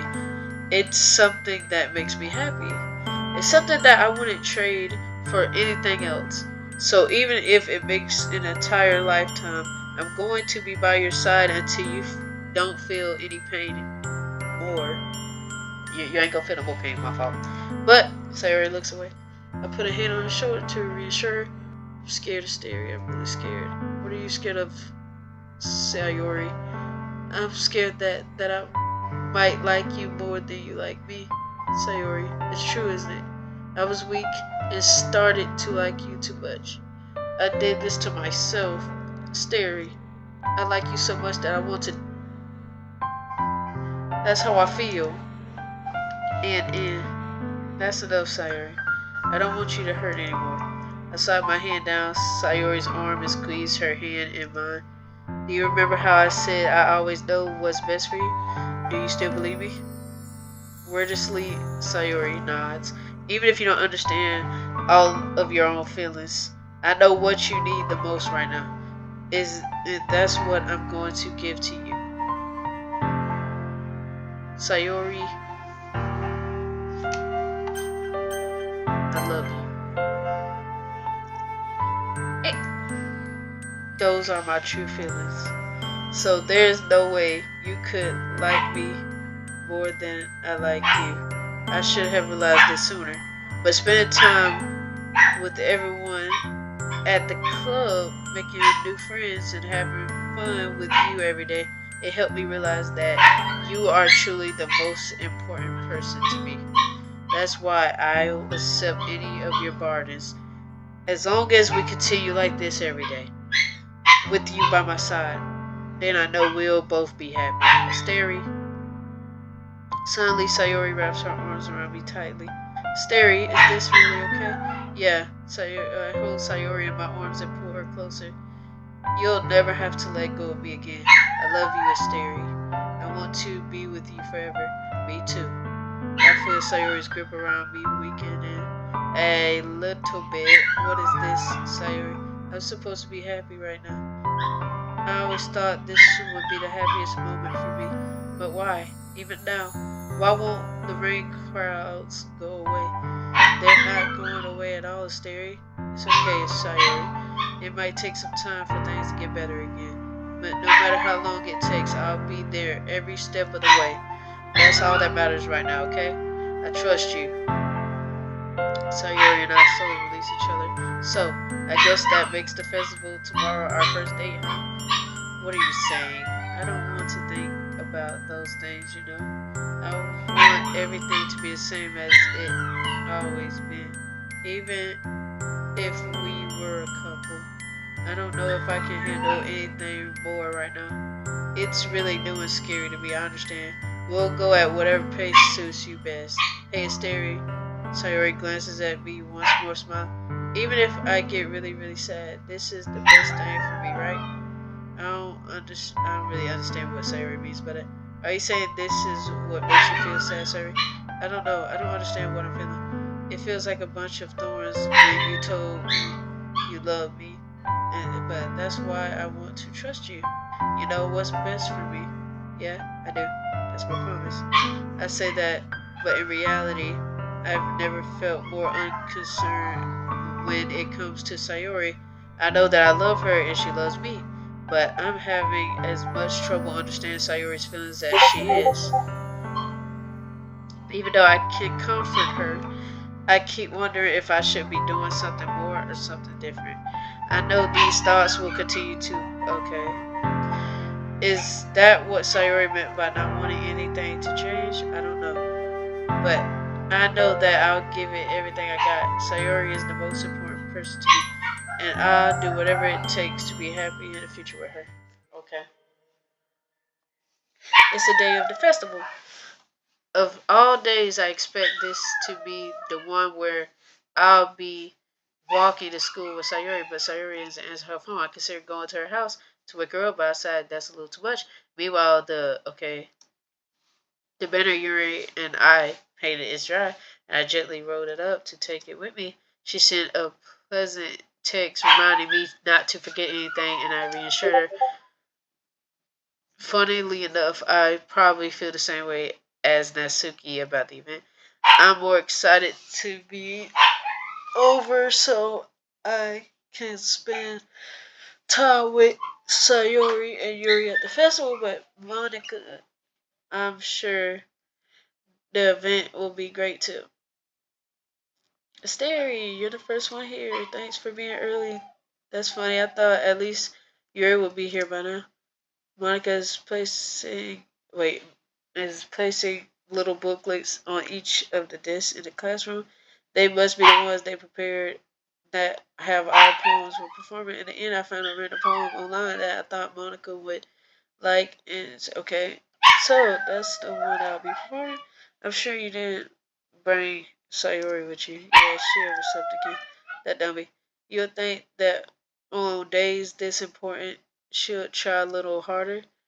I say, but I suddenly remember what Sayuri told me yesterday. I suddenly feel awful knowing it's not nearly that simple for her. I only said it because it's the way I'm used to thinking, but maybe I should have gone to wake her up after all. You should take a little responsibility for her, Asteri. I mean, especially after your exchange with her yesterday. You kind of left her hanging this morning, you know? Exchange? Hanging? What? Monica, you know about that? Of course I do. I'm the club president after all, but I still embarrassed. Did Sarah really tell her about it that quickly? That we're a couple now? I didn't really plan on bringing it up with anyone yet. Jeez, you don't know the full story at all, so don't worry. I probably know a lot more than you think. What do you mean by that? Monica is being as friendly as usual, but for some reason I felt a chill down my spine after hearing that. Hey, do you want to check out the... They came out really nice. Yeah, sure. I grabbed one of the... Okay. Oh yeah, they really did. Something like this will definitely help people take the club more seriously. Yeah, I thought so. I feel... Okay, I flipped through the pages. Each member's poem is neatly printed on its own page, giving it an almost professional feel.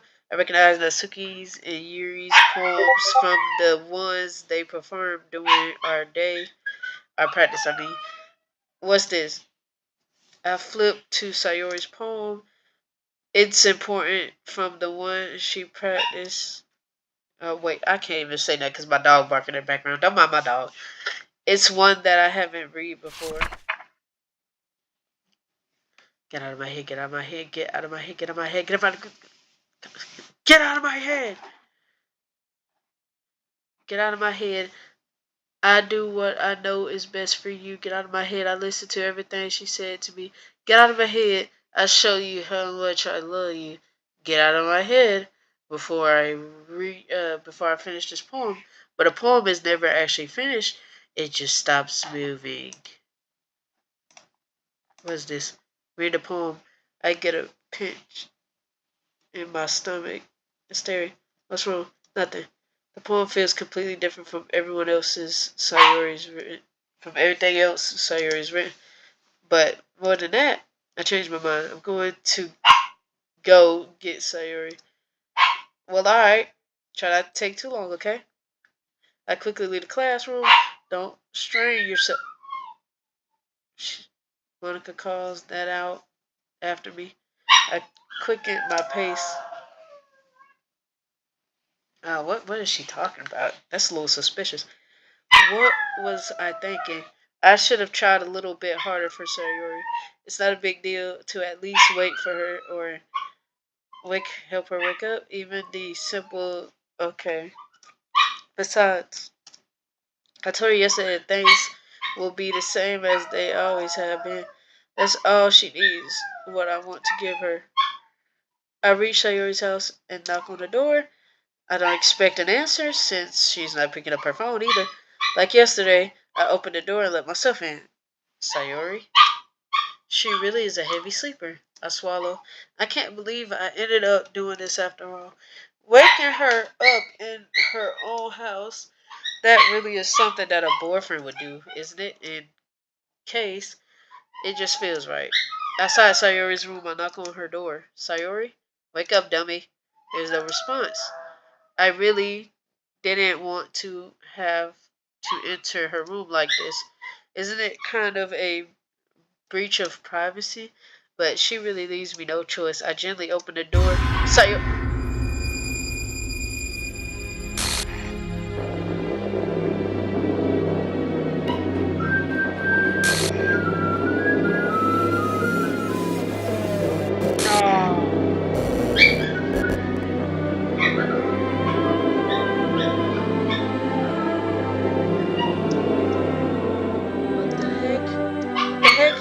Is this a nightmare? It has to be. This isn't real. There's no way this could be real. Sayori wouldn't do this. Everything was normal up until a few days ago. That's why I can't believe what my eyes are showing me. Oh, I suppressed the urge to vomit. Just yesterday, I told Sayori I would be there for her. I told her I know what's best and that everything will be okay. Then why? Why would she do this? How could I be so helpless? What did I do wrong? Confessing to her? I shouldn't have confessed to her. That's not what Sayori needed at all. She even told me how painful it is for others to care about her. Then why did I confess to her and make her feel even worse? Why was I so selfish? This is my fault. My swarming thoughts keep telling me everything I could have done to prevent this. If I just spent more time with her, walked her to school, and remained friends with her like it always has been, then I could have prevented this. I know I could have prevented this. Screw the literature club, screw the festival. I just lost my best friend. Someone I grew up with. She's gone forever now. Nothing I can do. Bring her back. This isn't some game where I can reset and try something different. I had only one choice and I wasn't careful enough. And now I carry this guilt with me until nothing in my life is worth more than hers. But I still couldn't do what she needed from me. And now I can never take it back. Never, never, never, never, never. And what do you mean? What? No. Alright, y'all. Well, I'm gonna end it here. Because I'm gonna take my dog out there to use the bathroom. And then I'm gonna make a part 2 of this. So, I hope y'all enjoyed. And I'll catch y'all later.